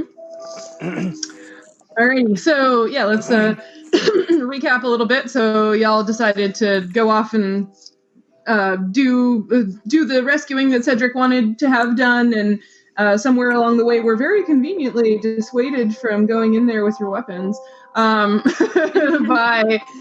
someone who appeared to be Kay's friend. You guys didn't really get a name or much interaction with him, but seemed like a nice enough guy. And then Cedric and Fletcher decided to go back to the marked bird to hang out so that Cedric wouldn't be seen by the brothel owner and get them all in trouble. You mean be Cedric? Yeah, that. And Kay and Artemis decided to I like that the girls were hanging out on the dock, protecting or being backup for Lucanus. That was great. So yeah, Kay and Artemis hung out on the dock and waited for Lucanus to spend his time in the brothel trying to get some more info on the situation. So yeah, Lucanus did his best dirty, uncouth barbarian impression and paid for some kind of piratey. And then Lucanus paid for some time with the girl in question and questioned her a lot during that time. Got some interesting information, including making friends with her enough where she would tell him her story and why she needs someone to help her. So you are now back out. This part of the slums is pretty much right up against the dock. So you're basically back on the dock. And as you scan the crowd, you see Artemis is very pointedly looking in the opposite direction. and Kay has gotten really bored. She stared at the hem of her shirt for a while, but you were in there for a long time. So now she's sitting on the ground, picking splinters off of the boards on the dock. So Lucanus walks back up to Artemis and Kay is like, "Hey guys." Hi, person we don't know. How are you doing? I'm doing okay. Very nice to meet you. I'm looking for the Mark Tavern. Would you guys be able to tell me where it is, or better yet, show me? Yeah, my companion here is a local, so yeah, we can walk you that way. Cool. I should have asked you guys if you wanted to do any bonding while you were waiting for. Yeah, Fletcher and Cedric, did you want to have a conversation? Oh, to be a fly on the wall. I feel like it's safe to assume that Cedric and Fletcher's conversation was awkward and Heavily one-sided. Do you want to hear about Morden? I bought us both foods so that we could fill the silence with just like eating, so there was a reason to not talk. Could fill the silence or fill Cedric's mouth. Space for words to come out. Awesome. All right. So the crew heads back to the marked bird. Walking music. Okay. Walking music. Yeah, so you head back to the marked bird and you go inside and there's it's a few hours later than the first time you guys walked in. So you see Cedric and Fletcher sitting at a table having like some soup or something, and there's a few like farmer types at the bar and at some of the tables now because it's more like meal time. So Leon's working on slinging drinks and serving food. Casper and his giant pile of papers are no longer in the bar, and of course you already dealt with the two brothers last time, so they're not in there either. But yeah, it's not like super ramped up crazy busy because it's still kind of the early dinner hour, but it's there's some people in there. Okay. All right. So Cedric, Artemis, and Kay walk up to Fletcher and Cedric and sit down at the bar with them. Okay. So. Well, what did you discover? Well, yeah. What did you find out about his woman? His brothel girlfriend. His damsel in distress. Lucanus sits down and sort of rubs his temples and says, "I found out a lot. And I think that there's going to be some stuff that you're going to be interested in, Fletcher, and Cedric, you as well. So I know that we want to, go on quests for what was the guy's name again? The guy with the papers? Casper. Like the Okay. ghost. The ghost. Yep. So I'm going to start off with the stuff that I think we're all going to be interested in, and then go to the stuff that is mostly within the interests of rescuing this girl. So the girl's name is Carissa, and she told me pretty much everything that we needed to know. So essentially, she does want to get out of there, and she wants to rejoin her people, but seemed to keep a lot of the information about that close to the chest. She suggested a way to get out of there without much fighting. There's some sort of transmogrification herb that grows around here that she could take and transform. She wants to get back. What? Well, she didn't say. We're gonna help somebody transform into something? Perhaps it's just to disguise her self. Oh, Cedric is drunk. Okay.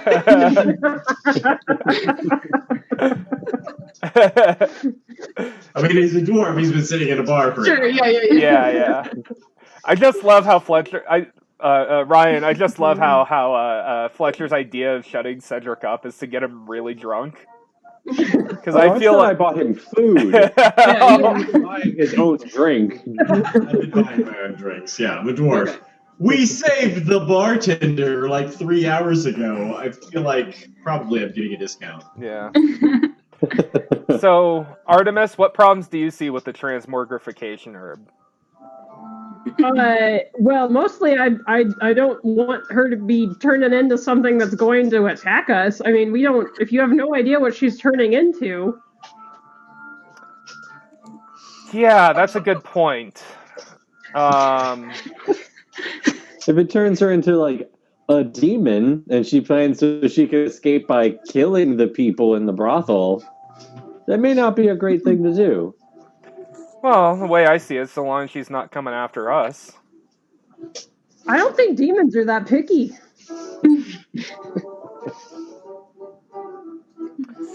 All right. She did say that she needed magic to find her people. So what I would suggest then is can we get her out and then give her the herb later? Because I don't want to be trapped in a little tiny building with someone who's turning into something that we don't know what they're turning into. Or Give her the herb, she turns into like a giant red dragon, and you're all just like, or you know, I don't particularly like slavers, which is why I took on this job at, you know, a much lower rate than I normally take on. So one of the things that we could do. I paid you good money. Yeah, you still owe me like 2.5. Like, yeah, you still owe me 2.5 gold pieces because this was a bit more expensive than I thought it was. But we'll discuss that later. He still owes me 1 also. Yeah. So let's just figure out a game plan later. She said she needed magic to go back to her people. What do you think of that, Artemis and Fletcher? Why do you want my opinion? Yeah, why do you want their opinions? I think magic is a perfectly reasonable reason to need to. Cedric's face is turning so red. Magic will be helpful in returning to obvious. I feel like this is magic. Oh, sorry. What kind of magic did she say? Is it all about this herb that we simply have to provide? Again, that was one of the things that she was keeping close. What kind of herb did you say it was? Some sort of transmogrification herb. She didn't know more than that. So not only are we helping some unknown person turn into some unknown thing, we're also going to go find an unknown herb?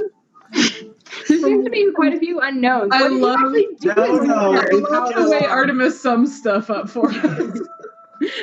It's just a disguising herb. It's so that you can disguise her so that she can get out easier. Obviously. Well, one of the things that who was the guy with the paper again? I can't remember his name. The guy with the Casper. One of the things that Casper wanted us to explore, you know, what Casper sent us out to explore. That's what he's paying us for, and this seems like a good way to find out more information about the area. So we know that there's a transmogrification herb that grows around here. We know that there's some sort of hidden people that you need magic to be able to access. That seems like something he'd be interested in as well. It seems like information that he'd pay us for. Did she say anything about her parents? Like who the hell are her people? Yeah, so she said that her father sold her into slavery. He was a sailor, and she said that her mother was one of the people he needed magic to access, but again, not much beyond that. See, I told you about slavery. I knew it all along. Thank you. Yes. Very Slavery well bad, cleric. So, wizard, what sort of people do you think that she could be if her mother met a sailor and you need magic? Does that sound like any kind of race that you're aware of? There's many races that generally need magic for communication. Elementals from the various elemental planes, the astral plane, but I don't know how she'd expect to get back to any of those places if that's where she wants to go, because all of our communication with those planes have been lost since the loss occurred. And so perhaps if that's where she wants to go, she may be unaware that she can't go there anymore. Yeah. And I asked her, and we need to know much more about what this herb is to find it. Well, on an unexplored continent, we're going to encounter basically constantly unknown flora and fauna.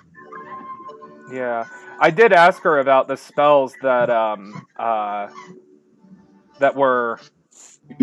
that people aren't able to do after the loss, and she seemed to know that some of those spells weren't working after the loss.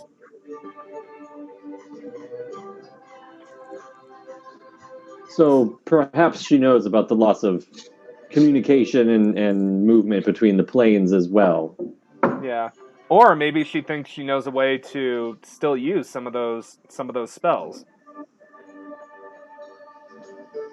I'd be surprised if someone in a regular person in the town would know that, but nobody at the university has figured it out yet. I mean, sometimes people at universities take a while to ask the right questions. Shade. So much. Lucanus is not. Yeah, he is very suspicious of those sorts of power structures. As am I. Yeah.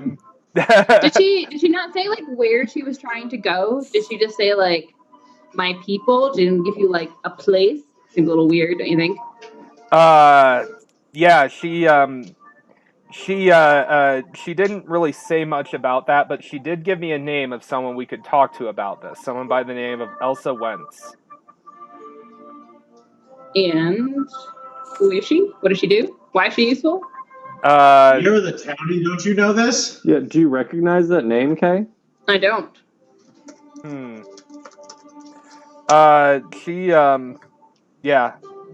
She just mentioned the name Elsa Wentz.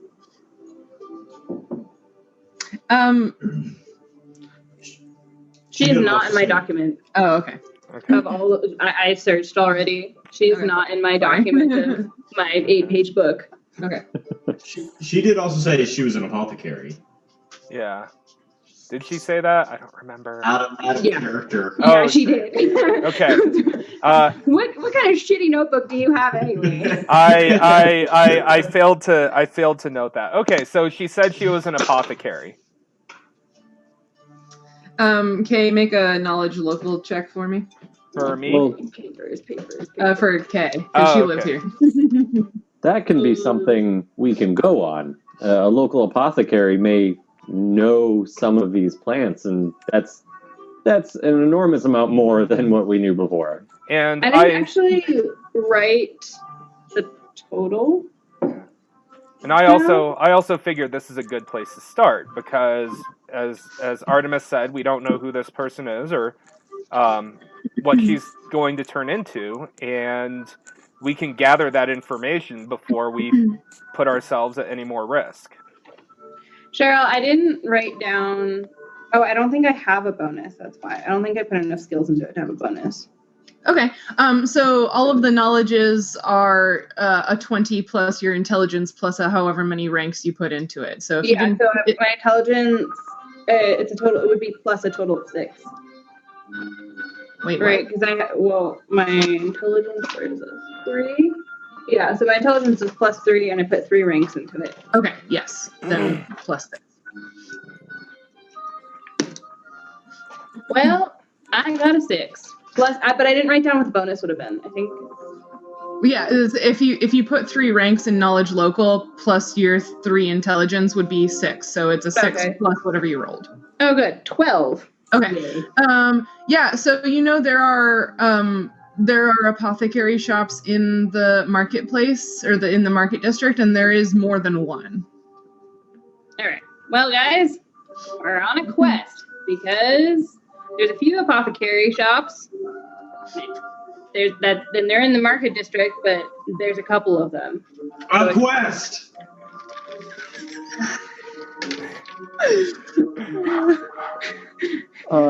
Where's is Leon? Leon, get this man a bed. Yeah. So what, Sheryl? What time of day is it now? Like, It's what would definitely like mid dinner time, and so yeah, like as you guys have been Okay. talking, more farm folk and other people from the town have come in. It seems like Leon's a nice guy, and it seems like a kind of a popular place to hang out and have dinner. Yeah, it's it's a nice, neat, clean bar. It's not huge, but there's definitely a lot of people in here. It's not getting raucous per se, but there's a lot of people. Yeah. So we could assume that the shops are probably closed by now, so we can't get to the apothecaries tonight. Yeah. I mean, it's dinner time-ish, so Yeah. maybe not, but yeah. Okay. If it's like anything like Ecuador, everything would be closed. Yeah. Yeah. So obviously, well, I can certainly begin searching some of these apothecaries in the morning. Okay. Yeah, we have a name. I mean, how hard would it be to just like walk into them and be like, "Hi, you know this person?" Yeah. I guess I could ask my parents too. They might know. Yeah. We can meet. I'd be fine meeting back here tomorrow morning, and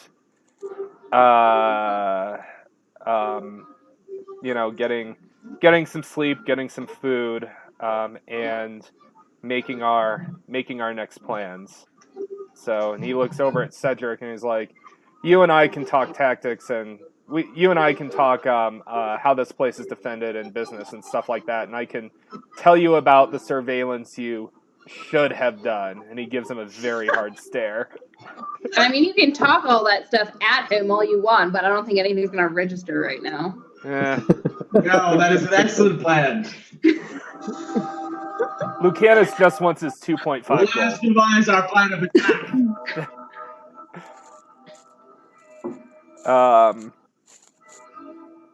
So yeah. Bedtime. Bedtime. Sleep time. Okay. Food time. Tuesday. I'm gonna wiggle my light back into place as my dog like chomped on That's it. fine. So. Burp. So if my notes are correct from last time, Lucanus, you paid for 1 night in the Marked Bird, Yep. and Fletcher, you paid for a month up front. Cedric and Artemis, you had not made accommodations as far as I know, and Kay, of course, has a room Go home. where she I sleeps. go home. So I will head out the door, and I'm going back down to the slummy area, and I'm gonna Okay. find my nice little corner. I'm going to sleep. I have a sleeping roll in my bag. In the slums? Okay. Yeah. All right. Okay. So how hard do you want to search? Not super hard. I'm looking for something that's kind of towards the docks where I can see the boats and other people can see me, but so it's not like a super dark corner where somebody could attack me and murder me in my sleep and no one would notice. Okay. Cool. All right. And I'm a light sleeper. That's Okay. important information. My character's a light sleeper. Okay. Okay. And Cedric, what are you doing? How much does it cost to pass out on the floor? I'll sleep on top of the counter. So as Leon comes back over to like check and see if you guys need anything else, and hello, how are you all doing? You know what? Did I leave yet? Am I still in the tavern? I mean, you can do whatever you want. All right. You know what? I'll be having a room here tonight. Oh, yes. Would you like to pay just for 1 night, or would you like to pay for? I have a feeling we're going to be off adventuring tomorrow. 1 night would do me. All right. 1 night is 5 silver. Excellent. There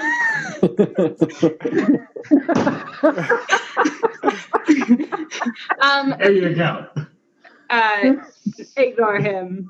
We need to get Peter like some sort of like coin bag with like play gold coins, because this is absolutely hilarious. He's his little Oh, Just yeah. use a little die bag. I pulled all my dice out of it, though. So. All right. So yeah, Leon just sort of takes it from you and says, Duncan, I'll be right back with your... You might want to help him upstairs, too. Okay. I'm good. Okay. I will be right back with your key. And he goes back behind the bar and comes and brings you a key to a room. And I mean, all the keys have like numbers on them, so you can tell like when you go upstairs which room is yours. Well, he might be able to tell if he could read. Yeah. well, I can read. up those I can read a stairs. number while drunk. I'm a dwarf. I'm not that. I mean, it's gonna take a lot to get me blackout drunk. I can. I'm good. I'm just buzzed, man.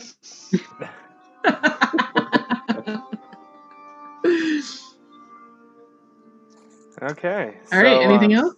Lucanus heads up to his room and prepares his weapons for the next day, and lovingly resharpens them from the battle the day before. Nice. And Artemis, yeah.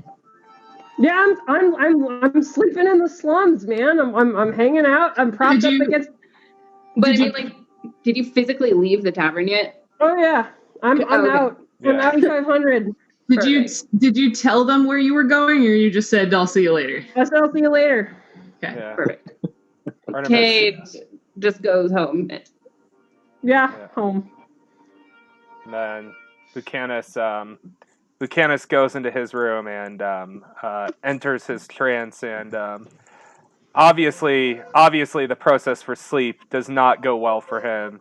Throughout the night, he sort of shivers and shudders and is obviously reliving something terrible while he is in his trance. Mm-hmm. All right. Anybody else doing anything tonight?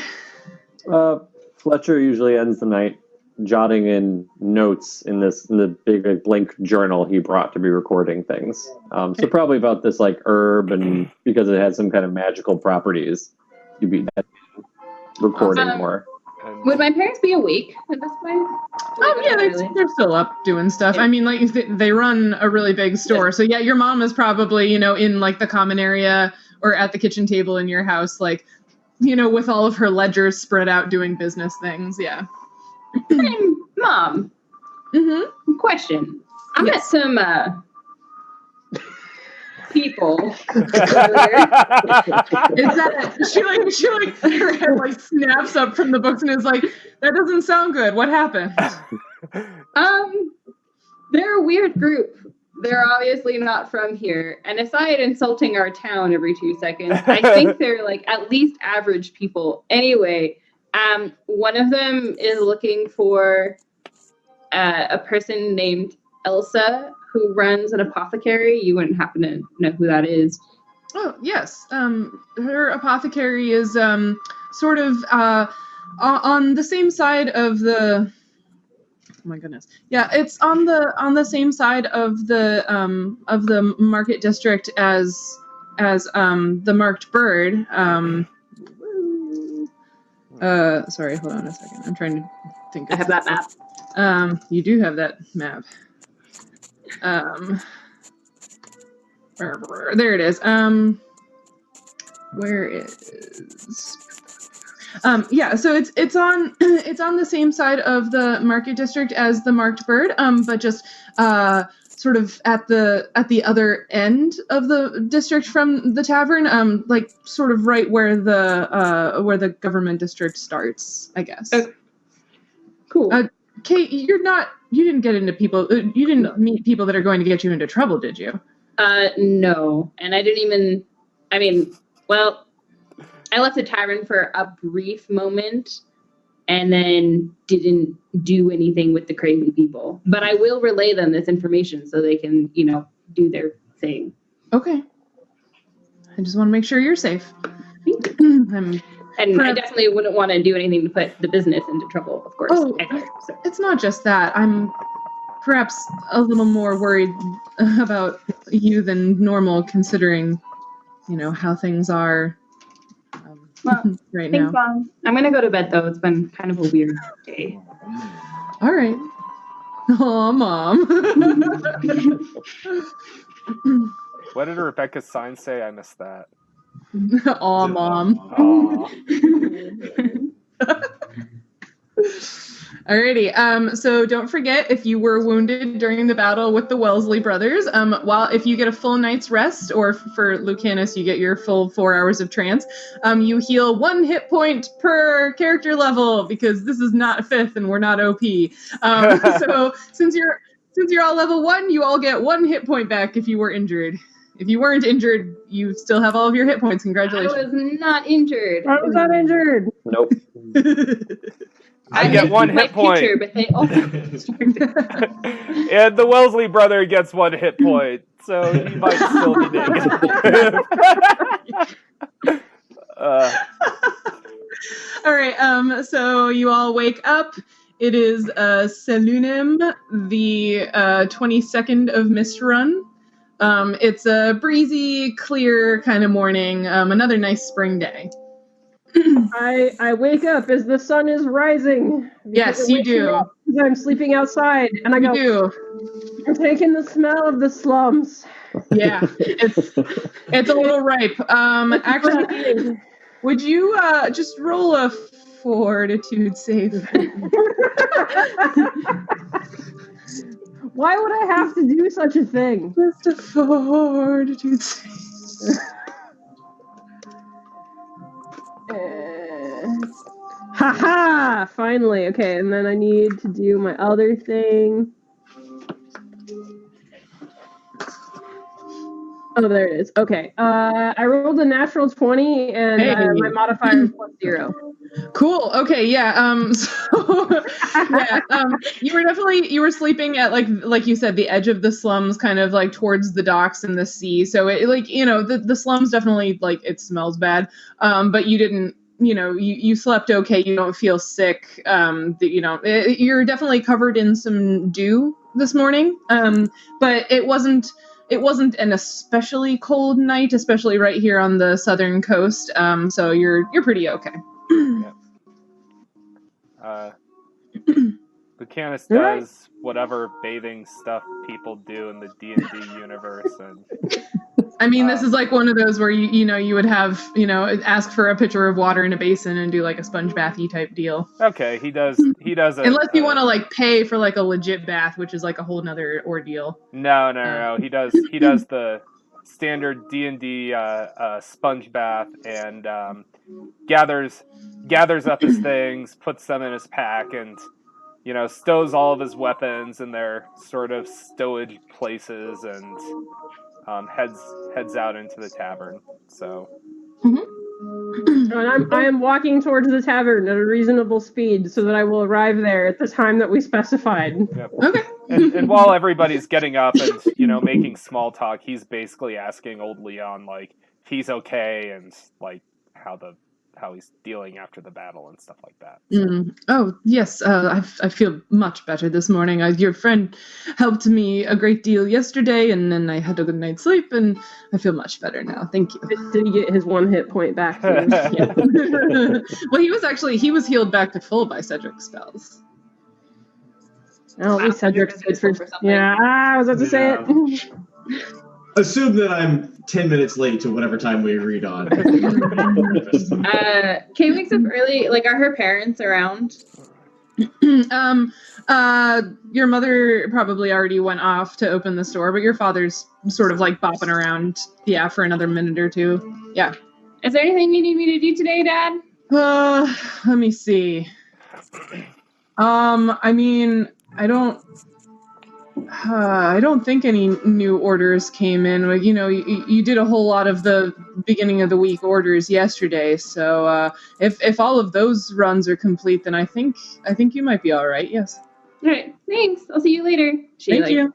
Hops off to the marked bird, the bird that has been otherwise marked, or the Twitter bar. The Twitter bar. Okay. All right. Is everyone there? Are we there now? Kay runs up to the table where everyone is and puts her hands down. She's like, "All right, team, I found the apothecary." So does it?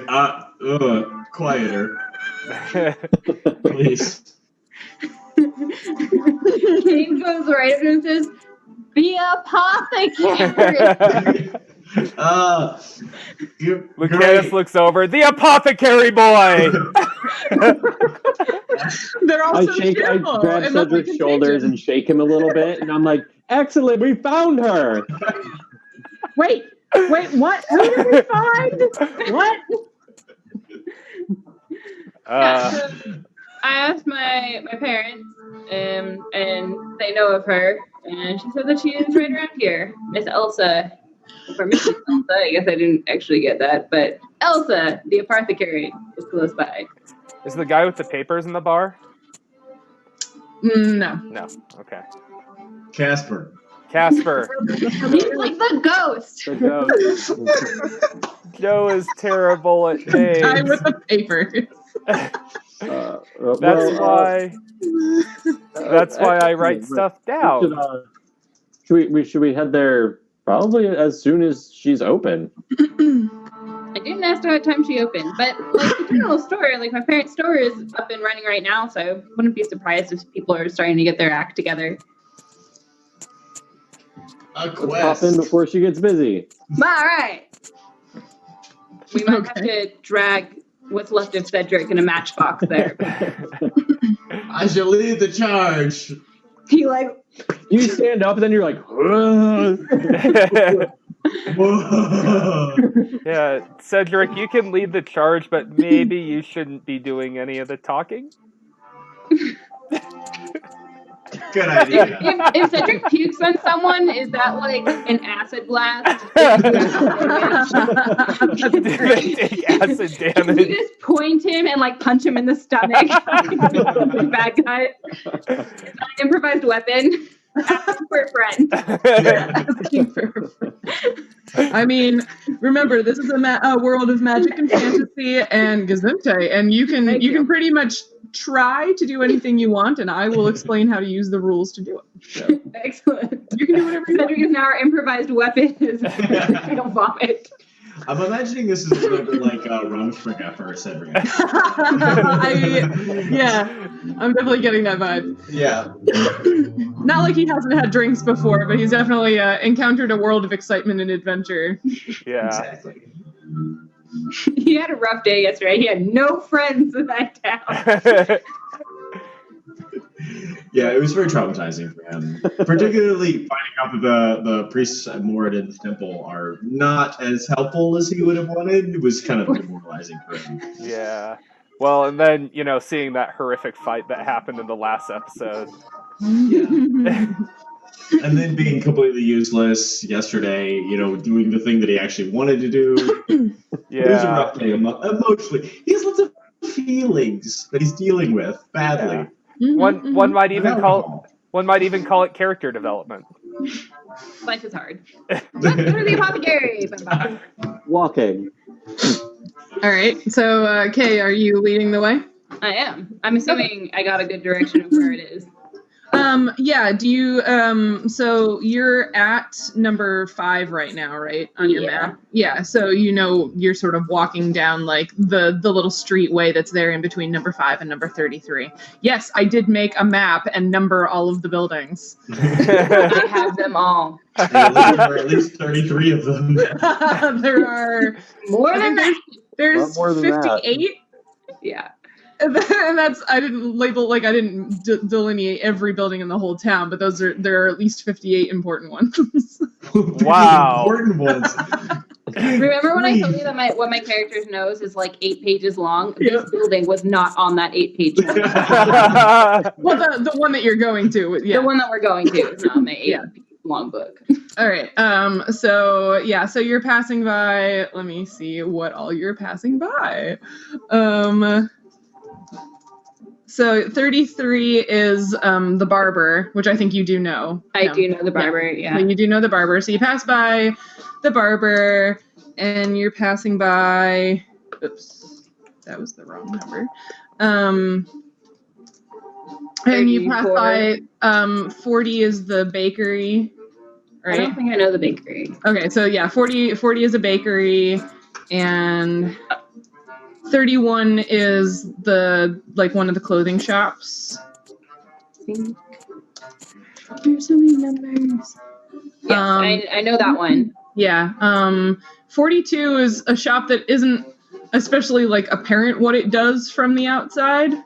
It's sort of a weird, like, just, you know, it's in the market district, but you're like, what is this? And 30, yeah, and 36. I mean, you've been in there many times because that's Peter's shop, the bookshop. Yeah. Mm-hmm. And so yeah, right there next to Peter's shop, 39. You see sort of a whimsical looking shop with brightly painted shutters, flower boxes overflowing with blooms below the windows, and a woven welcome mat just outside the door. And that's 39 is the last shop on this side before you hit the government district. Hold on. Oh, 39. I see it. Okay, perfect. All right. Gentlemen, ladies, and scholars, we have arrived. She gestures towards the door. Excellent. Cool. Fletcher, I can see if can he open the door? Are they open? Mm-hmm. Yeah, so it's after breakfast time, and yeah. All right. Fletcher walks right into the store. Cool.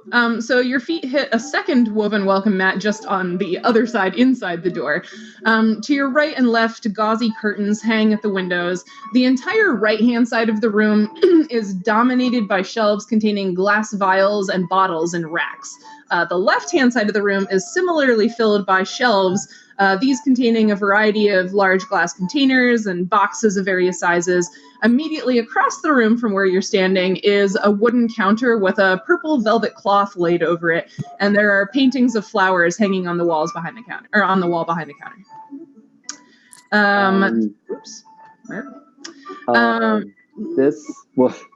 First of all, I want to say you basically described just exactly this literal little apothecary shop that used to be in my neighborhood when I lived in Baltimore.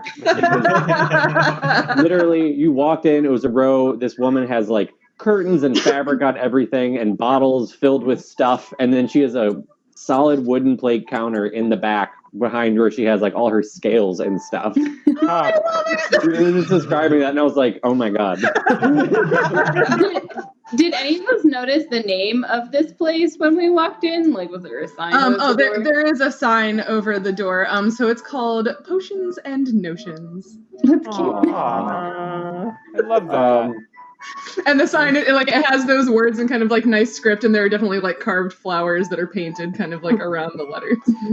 So Every character cocks their head slightly at the sign. Even Lucanus. He's like, I hate this place. Lucanus just sort of stops below the sign. Cute shop. Is there someone at the counter? Not immediately when you enter. Right. Is there a bell? Yeah. Ting, ting, ting, ting, ting. Walks up to the counter. Knock, knock. Yeah, and as you're crossing the room, someone does come out from sort of like, the back area. So you see sort of a medium height, like 5'6" woman, very willowy with long blonde hair that's a little disheveled, and deep green eyes. Her age is a little difficult to tell. She looks like she could be like in her mid-20s-ish. And she says, "Oh, hello. How can I help you this morning?"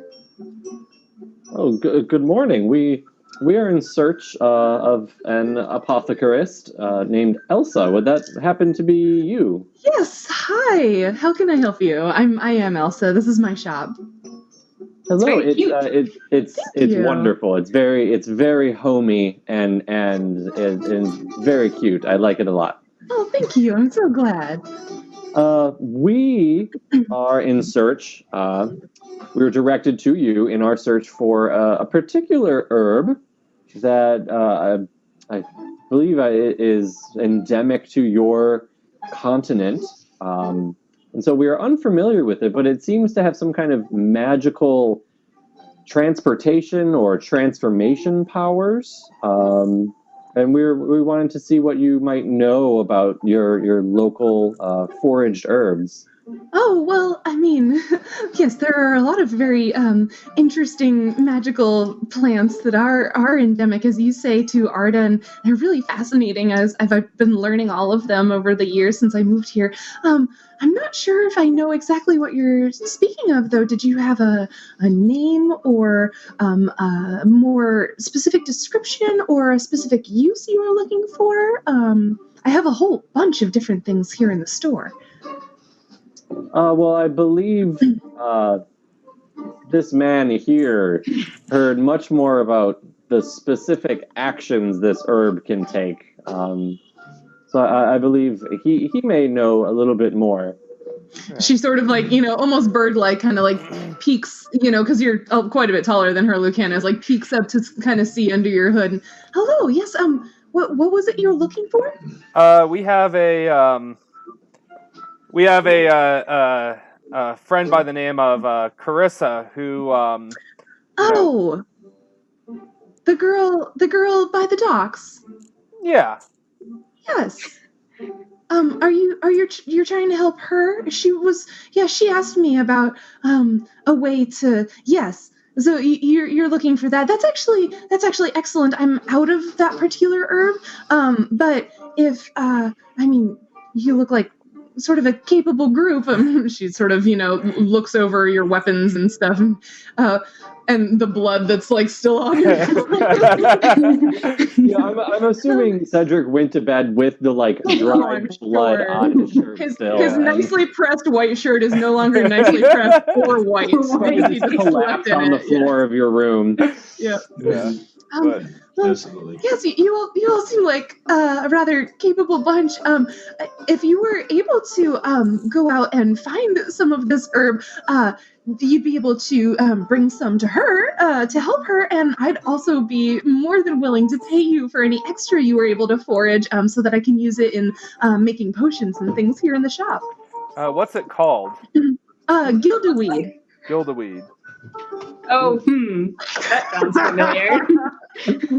I swear I only stole 2 things from Harry Potter. We're done now. Fred and George, what were they? Wesley? Yeah. George and Fred Wellesley. So, what does this herb do exactly? Oh, well, I use it in potions, like a potion of water walking or a potion of water breathing, those sorts of things. But for Carissa, if she were to eat it, I think I recommended it to her as something she might want to try in order to be able to sort of embrace part of her heritage and return to her mother's people, which is what she said she was interested in doing. And who would these people be exactly? Are you familiar with the idea of merfolk? Yeah. Yes. Yes. No. No. Okay, We'll explain it to you later. Okay. Can you describe what does this herb look like? Where does it grow? Do we need to be looking in the forest or open spaces near the coast? Where would you best recommend? Oh, yes. So, if you go into, have you been sort of all around the city, New Seychester? So if you sort of go outside of the city walls, on the southeastern corner of the city, and you just sort of walk along the beach there for a ways, you'll get to a portion of the beach where the water is very shallow, and there's a sort of seagrass bed there. And in the seagrass beds, I think is a good place to find this gildaweed. You'll know it's sort of a funny, clumpy plant. Do you have any pictures of it in your books? I don't. It's endemic here. But you'll know it when you see it. It's very odd and distinct, and it definitely stands out against the seagrass. So are these merfolk friendly? Are they friendly? I don't know. I've never met a merfolk. I suppose it would be very exciting, wouldn't it? Oh, I'm just wondering if there's any legends or rumors or anything like that around here. Oh, well, I mean, as far as like legends and rumors go, there are merfolk that have been spotted in many oceans around the world. And I suppose it really sort of depends on who's telling the story, whether they're good folk or bad folk. But That's yes, the I case mean, with all folk. yes, that has been my experience, yes. Okay, well, but, never hurts to make friends. Absolutely. Would Elsa recognize Kay? Would Elsa recognize Kay? Yeah, she's probably seen you around before. She probably doesn't know who you are, just like you don't really know who she is, but yeah. I mean, yeah, everybody in town is probably like passing glance seeing each other. So like, yeah, you've probably seen her before, but you just didn't Yeah. Yeah. All right. Do either maybe Ryan's character or my character know more about merfolk than rumor? Make Arcana check. Sure, yeah, an Arcana check if you want to know more. Arcana. Like a knowledge Arcana check? Yeah. Yeah, there's always the chance Fletcher's studied something about a variety of things.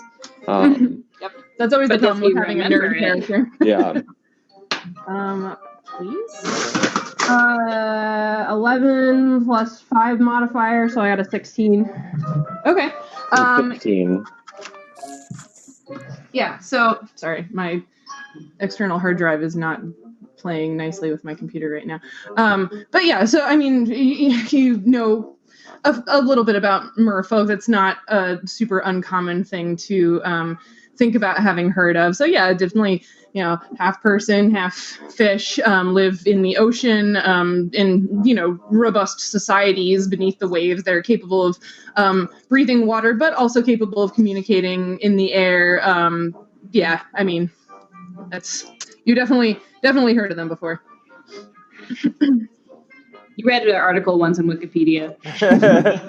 Something like that. I mean, it's not some Wizardopedia. It wouldn't be at all a surprise to find an entry on them in a bestiary or anything like that. So You once read through a relatively unhelpful review article for an undergrad paper. I mean, which one of you got what were the scores again?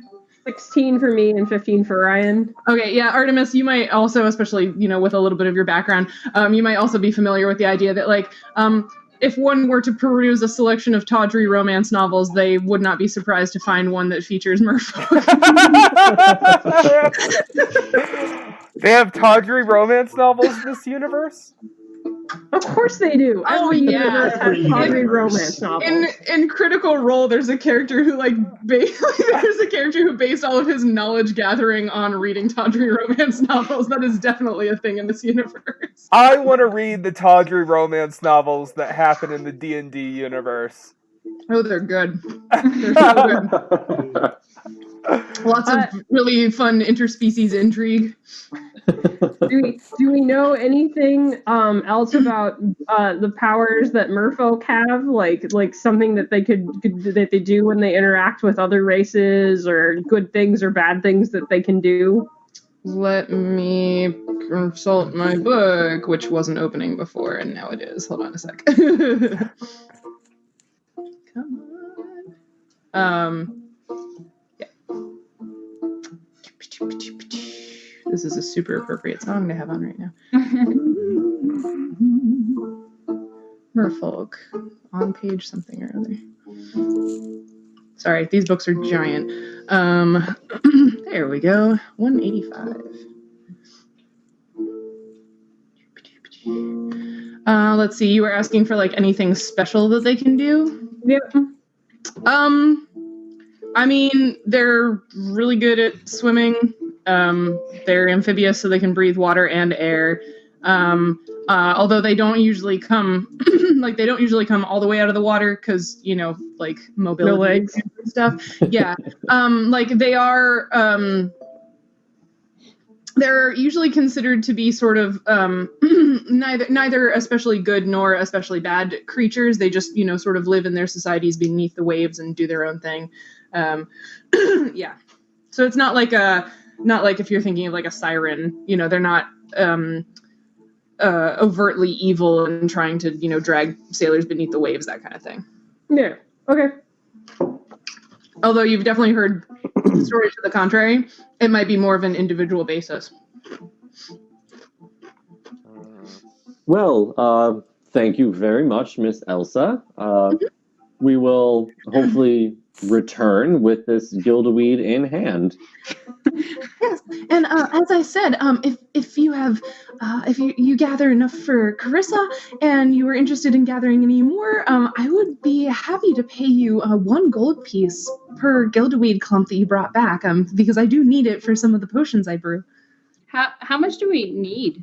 I'm not sure because I've never tried this before, but I think she might only need 1. I think if she eats 1, it should probably do what it's supposed to do. So, okay. All right. It's a very generous offer. We shall see you soon. So, Thank you. Can Lucanus do a little bit of window shopping real quick? Oh, sure. Do they have any sort of healing or useful potions in the shop that might be helpful later on?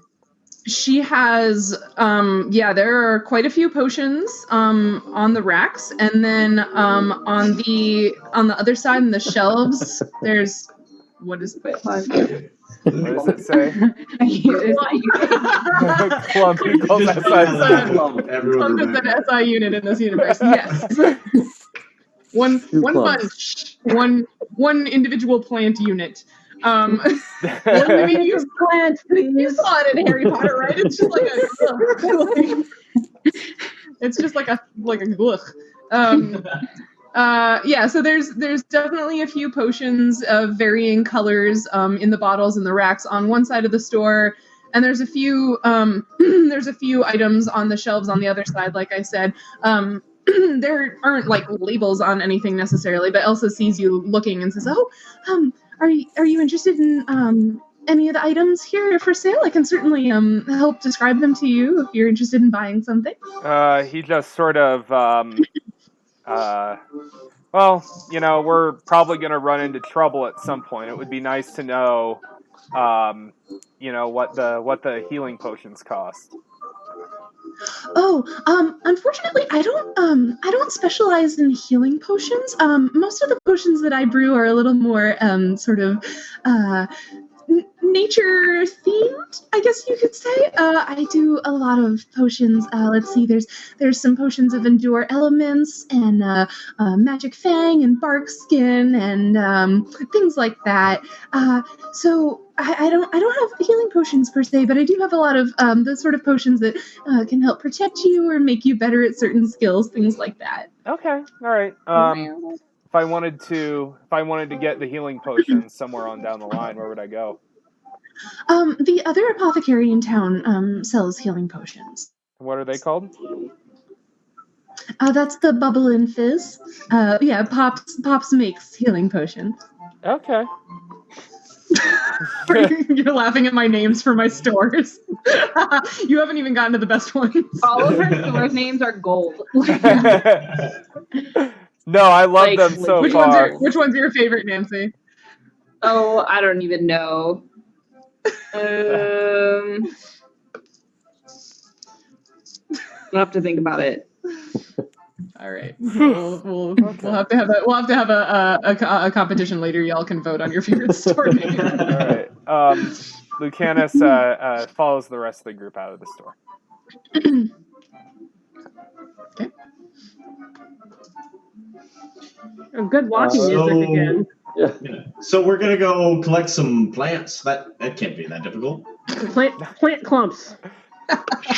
Let's go find as many clumps as we can. Yes. That's easy. So do they Plants have? grow everywhere. Do they have anything to carry the plants with? I have a backpack. Wow, someone's prepared. Yes. Yeah, I have a bag. Okay. Do I have anything to carry this with?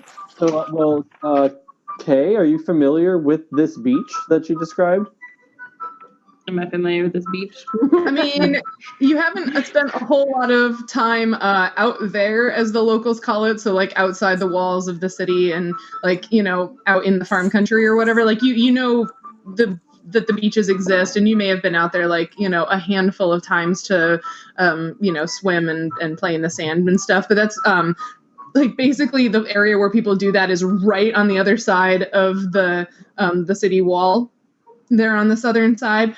So you haven't necessarily either that, or they go sort of on the northwestern side, on the outside of the city wall, kind of there where the river mouth and the ocean meet. So yeah, right next to the wall on both of those points is where people normally recreate. The place Elsa described is a little farther east of where you would be familiar with the beach being. I mean, I could definitely get us close and we just follow the beach after that, I guess. I mean, I haven't really been out there. I don't think anyone's really ever out there. But yeah, that makes sense. I mean, if you get us to the beach, yeah, we can just keep walking, I suppose. Until one of us trips on this slimy gunk in the shallow water. Perfect. Sounds like a lovely morning stroll. I find the sea air very bracing. It sounds like you're sobering up, so that's great. No, it's not great because he's going to start preaching. Keep it drunk. Rest assured. Well, lead on. Cedric did plenty of preaching last night after getting drunk to all of the random tavern visitors.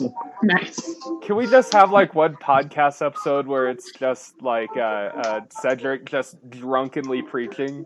Oh my goodness. Yes. Hey, if the people want it, I will supply. Yeah, let us know. All right. We're following Kay. Yeah.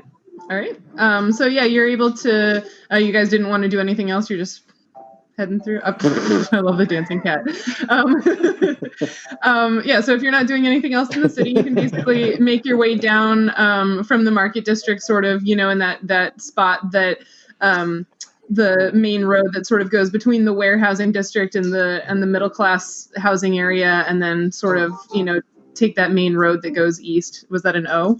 Can Lucanus like run back to the hotel room, just sort of dump everything but his weapons, and then because he might need that backpack to Lucanus just sprints back to the hotel room, dumps everything out except for the weapons, you know, stows them in his little cloak, and then runs back to the group. Okay, so you'd left all of your other belongings, your money, everything behind. Not the money. He's keeping very yeah. And definitely not his passport. Yeah. So all right. I don't want to list everything that I have in my pack, No, like the that's sleeping implements, the weapons, the money, Mhm. basically everything that he emptied out his backpack so that he can carry as much of this stuff as possible.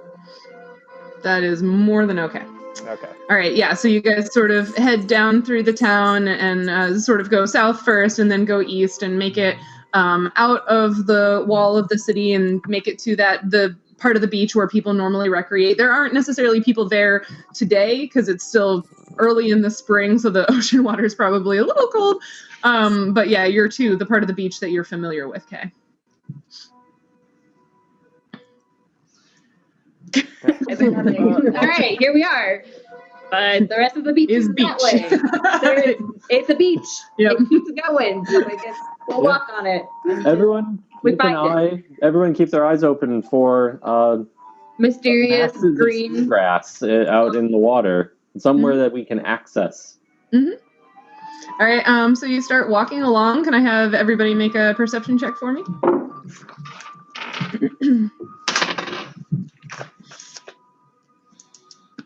I got it. You got a what? What is Cedric? Cedric got a 12. 12, okay. Yeah. I got 15, and then I have a 3 bonus on that, so that should be 18. Nice. 11. I got a 1. Question. You have a question? Maybe I've been doing this wrong. So when you roll, do you add the modifier or like the myth modifier, or do you add the skill modifier? So basically, the box where it says like the column that's all boxes where it says skill modifier, that is your ability modifier plus the ranks that you put into the skill. So you add that total to your roll. Okay. I've been adding the wrong number this whole time. Oh no. Yeah, so perception is whatever the number of ranks that you put into perception is, plus your wisdom modifier, plus the roll. Yeah. I see. All right. And then I have like a myth modifier. Oh, it's probably from like the. Oh, I see. Oh, you probably have a misc modifier for perception because of Yeah. So because of stuff and stuff. Hold on. Stuff and stuff. So yes, it basically you add everything in that row, and what winds up in that box is what you add to your roll. My sheet doesn't have boxes, which is why you're confusing. Okay. Wait. All right. So hold on. It should be wisdom plus ranks plus misc. Yeah. Yep. Oh, okay. And I don't think you have a misc, so. I do actually on perception. Yeah, because elf. Oh, right. So Thank you. actually, it was the +1 that I neglected to add. So, and I've been doing this wrong this entire time as well. But okay, you're learning. Yeah, I should actually have a 4 on that instead of a 3. So I got 15. So that's 19. Okay, My roll still sucks. I got a 10. So 19. What else was high? Artemis got a 1. Okay, so yeah, so Artemis is like, ew, we're outside in like nature. So she's like doesn't walking. make any sense for my character. Well, I mean, you spend a lot of time in like urban areas. I didn't think you were an especially naturey person. You're walking through the sand, like looking at stuff. Maybe some shells catch your eye, but Lucanus, after you guys walk for quite a ways, like you can definitely still see the city walls in the distance. You're not that far away, but like you walked a ways. You see that there is this sort of very expansive, shallowy area to your right out there in the ocean with what looks like seagrass is sort of waving back and forth. And if you look carefully, you do actually spot a sea turtle sort of cruising around on the surface of the water, grazing in the seagrass bed like they do in real life. Yeah. Okay. So is that seagrass what we're looking for? That seems to be the sort of area that Elsa described to you, yes. Okay. So did only Lucanus spotted the spot that we need to look? Yeah. Oh, okay. Yeah. Okay. So Lucanus. Oh. I didn't mean to cut you off. I'm sorry. Lucanus. No. I had nothing. Lucanus points over to the seagrass and is like, "Hey guys, look over there. Is this what we're looking for?" All right. So now that he's pointing, you all can see this. Yeah, you can see this sort of expansive, shallow area. Are we sure that I can see it? You're like facing the other way. You're like, where's the ocean? Well, it certainly looks like the kind of habitat she described for this plant. Fletcher starts like, he's wearing that long traveling cloak, and he starts like hitching each side up and like tying it around higher on his legs so he can start like walking into the water. Yes. All right. Anybody else? Yeah. Same. Yeah. Lucanus. I'll be right back. I'm going to stop the dog from barking. Oh. Okay. I don't know what Lucanus would do in this situation. This is one of those things I haven't considered. So, Lucanus removes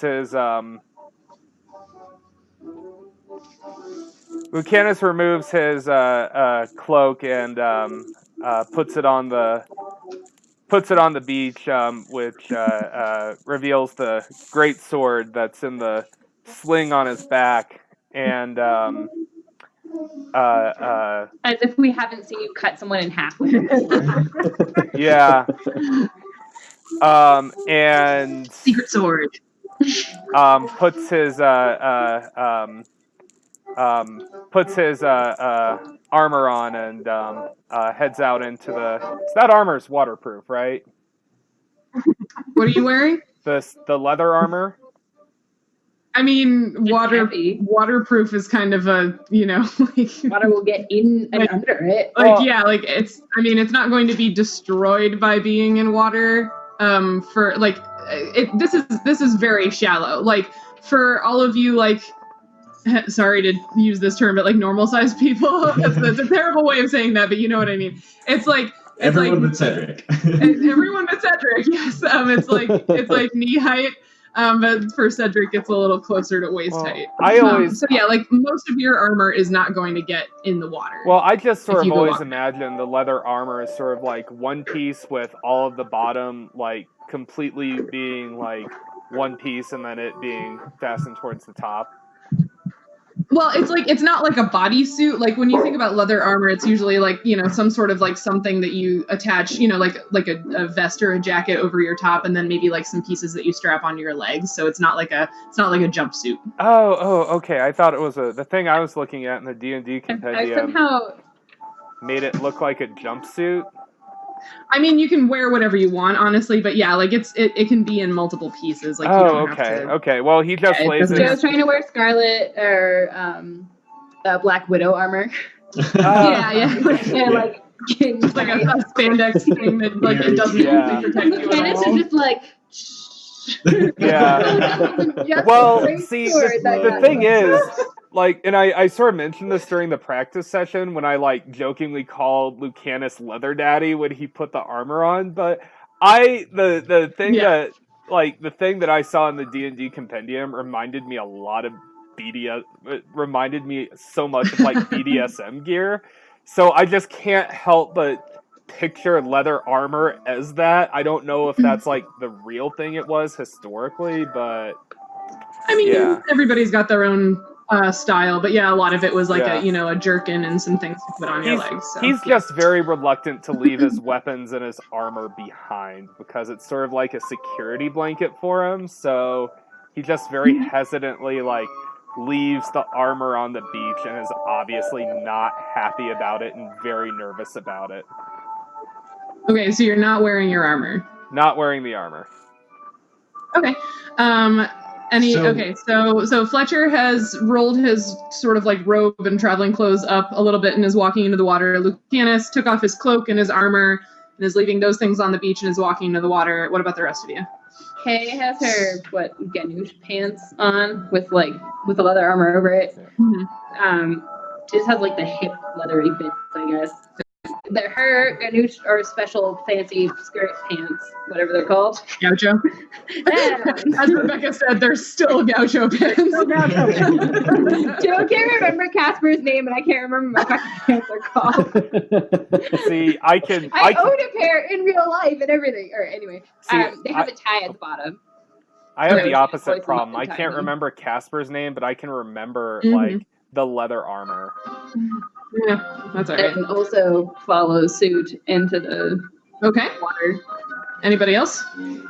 Cedric is not going to go into the water, but is going to. Sorry, I cut you off, Rebecca. You're good. Go for it. It's gonna like start like trying to like sponge bath in the surf, like the blood off of his shirt and face, and like he's kind of catching up on his daily ablutions. Kay notices and then makes a point to splash him.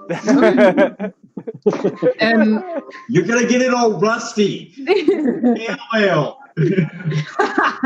and Artemis. Artemis looks around furtively and then somewhat stealthily removes 2 daggers attached to her ankles and puts them in her backpack and then goes into the water. Okay. So you all whoops. Are wet. You all are wet. We all have lightly dampened ankles. That is correct. All right. Oh crap! What am I doing? Okay. Sorry. I'm trying to move you guys to the right map. Ta-da! You're on a new map now. Wait. Oh no, you're not on a new map. Wait, did you? There it is. There we go. Now you're on a new map. Yay. Yes. Okay. Oh, So you're on a new map. Turtle. No, There are turtles. Oh. There are turtles in the seagrass bed because that's where turtles graze in real life. And seagrass beds are super important for sea turtles and also for like carbon sequestration and stuff, but we can get into that later. Yeah. Because just as you guys are stepping into the water, you see two figures appear, and they seem to be there's, oh my goodness, what am I doing? There's one here and in the plants and one right here, and they are armed. And so, yes, they are armed. And so we will start next session with everyone rolling initiative. Aw. Yeah. Yes. Wahaha. All right. So we'll leave it on a little bit of a cliffhanger, and we'll start with combat right at the beginning of session 3, which is very exciting. So session 3 will be on the first Saturday of July, which is, I don't remember the date right now off the top of my head, the 6th, July 6th. So when you're done fireworking and barbecuing and lawn dart throwing or cornhole playing or whatever it is you're doing for the 4th of July, or maybe you're not celebrating the 4th of July because you're one of our podcast listeners in Canada. Thank you for listening to our podcast in Canada. I also won't celebrate the 4th of July in Ecuador. Right, that too. Yes, so if you are one of those people, you can just listen to us on July 6th or watch us on July 6th because you can. But yeah, so we'll be back on July 6th, and we'll start that episode off with some seagrass bed combat before the players get to gathering gildeweed and continuing on with their quest. So yeah, great job, guys. Yep. Yay! We made it to the water. You made it to the water. You talked to the girl, you found the apothecary, you made it to the water, found some creatures. It's all good. Nobody pet the sea turtles. It's very important. Don't pet the sea turtles. Yeah. Yeah, there wasn't a whole lot of like exciting combat stuff today, but there was some really great role playing from a bunch of people. So thank you for all of that. You guys did great. And great character development from Artemis. Well, from everyone actually. Yeah. So. Yep. No, I really like how this party is shaping up. And yeah, actually, before we even roll combat next time, we could start by talking about seagrass beds and sea turtles and stuff. So that'll be a fun tidbit of science to start the episode off, since that's kind of the point of this thing. Yeah, we definitely got too into the game and like forgot to talk about science, because I was sitting there thinking like, oh, we should talk about like medicinal plants, and then I was just too into it to really say anything. So I'm sure that is totally okay. I'm very excited that you're so into the game. But yeah, we can talk about medicinal plants and foraging for things versus like using the products of conventional agriculture. And we can talk about seagrass. We got all kinds of good stuff. That's why I brought up like endemism and and like what habitat are we looking for these things in, so we know where to go. So we definitely a lot we can talk about. Okay, we can pepper a whole bunch of those in next week. So maybe, the July 6th episode 3 will be chock full of science. So definitely come listen or watch to that one. Yeah. Okay. Anything anybody wants to plug, share, whatever before we get out of here? Spay and neuter your pets, everyone. Yes, that. Keep your cats indoors. Keep your cats indoors. Thank you. Yes. Keep your cats indoors. See, she's inside. Right? Looking out the window, which is the best TV. And she stays inside. There's a hilarious meme I saw that was like, is your cat a leopard? Oh, it's not? Then it's an indoor cat. I love that so much.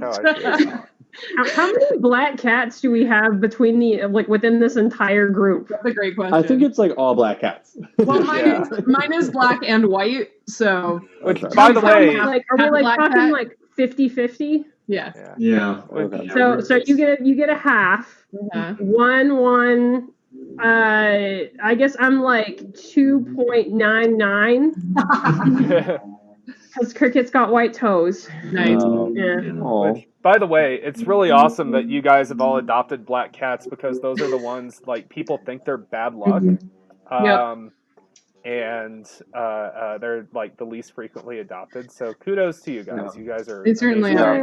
And mine statistically less adopted and still like adopted for when people do like terrible things on Halloween and stuff. That's true. Yeah. Yeah, it's like getting bunnies and chicks. I specifically go and look for black cats to adopt. Oh yeah. Yeah. And same for me, and my dog is a big black dog, and they're less adoptable too. But my cat is also polydactyl, which is weird. Oh, that's so cool. Yeah. Yeah. So I've also heard that like it's partially too because black animals just don't photograph as well. Like and it's like it's hard to take pictures of the cats because they are just kind of a smush of black. Does that mean that Pinterest culture is like endangering dark colored animals? Probably. I completely believe it. Every time I post a picture of Mina on social media anywhere, I get so many responses that are always like, "Oh, you own a void as well." Like they're just a black hole with eyes, which is a cool look, but you only get that one photo. One note here, because like spayed and neutered pets definitely is not really in the culture, and especially in some of the more rural areas here in Ecuador. I've seen dogs, not just cats, but dogs eat some really weird things. There was a dog on the beach with an iguana in its mouth. And there was a stray dog eating a sea turtle flipper. Oh, great. So, yeah, that's sad on two levels. Spay and neuter your pets, keep your cats inside, check out Ask an Entomologist. Keep your dogs inside. Oh, and don't leave your dogs in cars, especially like in this area. It's not just a problem with like them passing out in the heat, but they also get stolen to be used as bait dogs here. It's really bad. Yeah, the people at the like the dog training facility we go to were really graphic about it. I was like, oh my god, I don't need that detail about what they do to bait dogs. Thank you. That is horrifying. Wow. I got it. Yeah, I knew that was a thing. I didn't know like stealing dogs. Yeah. So they'll steal them out of your cars. This area it's particularly bad. They'll steal them out of cars. They'll steal them out of people's backyards. That's terrible. Yeah. So do all of those things. Be nice to animals. Be smart about your animals. And check out Ask an Entomologist. Check out us on Twitter, YouTube, Twitch, Instagram. Nope, not Instagram yet, but Twitter. Some of us on Instagram. Check out all of that. Everywhere you get podcasts. Yeah. As and well. and everywhere Follow you can me get on Instagram podcasts. before Nancy does. I followed you already. And catch us next week on the YouTube channel will be our second nature chat. So please come watch that. The first one was with Nancy. So if you haven't seen that yet, it's pretty cool. She talks a lot about Ecuador and it's awesome. Next Saturday at 7 p.m. Eastern, the nature chat episode will go live. And then on July 6th at 7 p.m. Eastern, we will be back here on Twitch, YouTube, Periscope, whatever, doing the thing, talking about sea turtles and endemic plants and medicinal plants and having combat and all of the things. Yeah. Thanks, everybody. Far more science-based than it was this week. One last piece of advice. Do not run into a brothel with your swords out. No.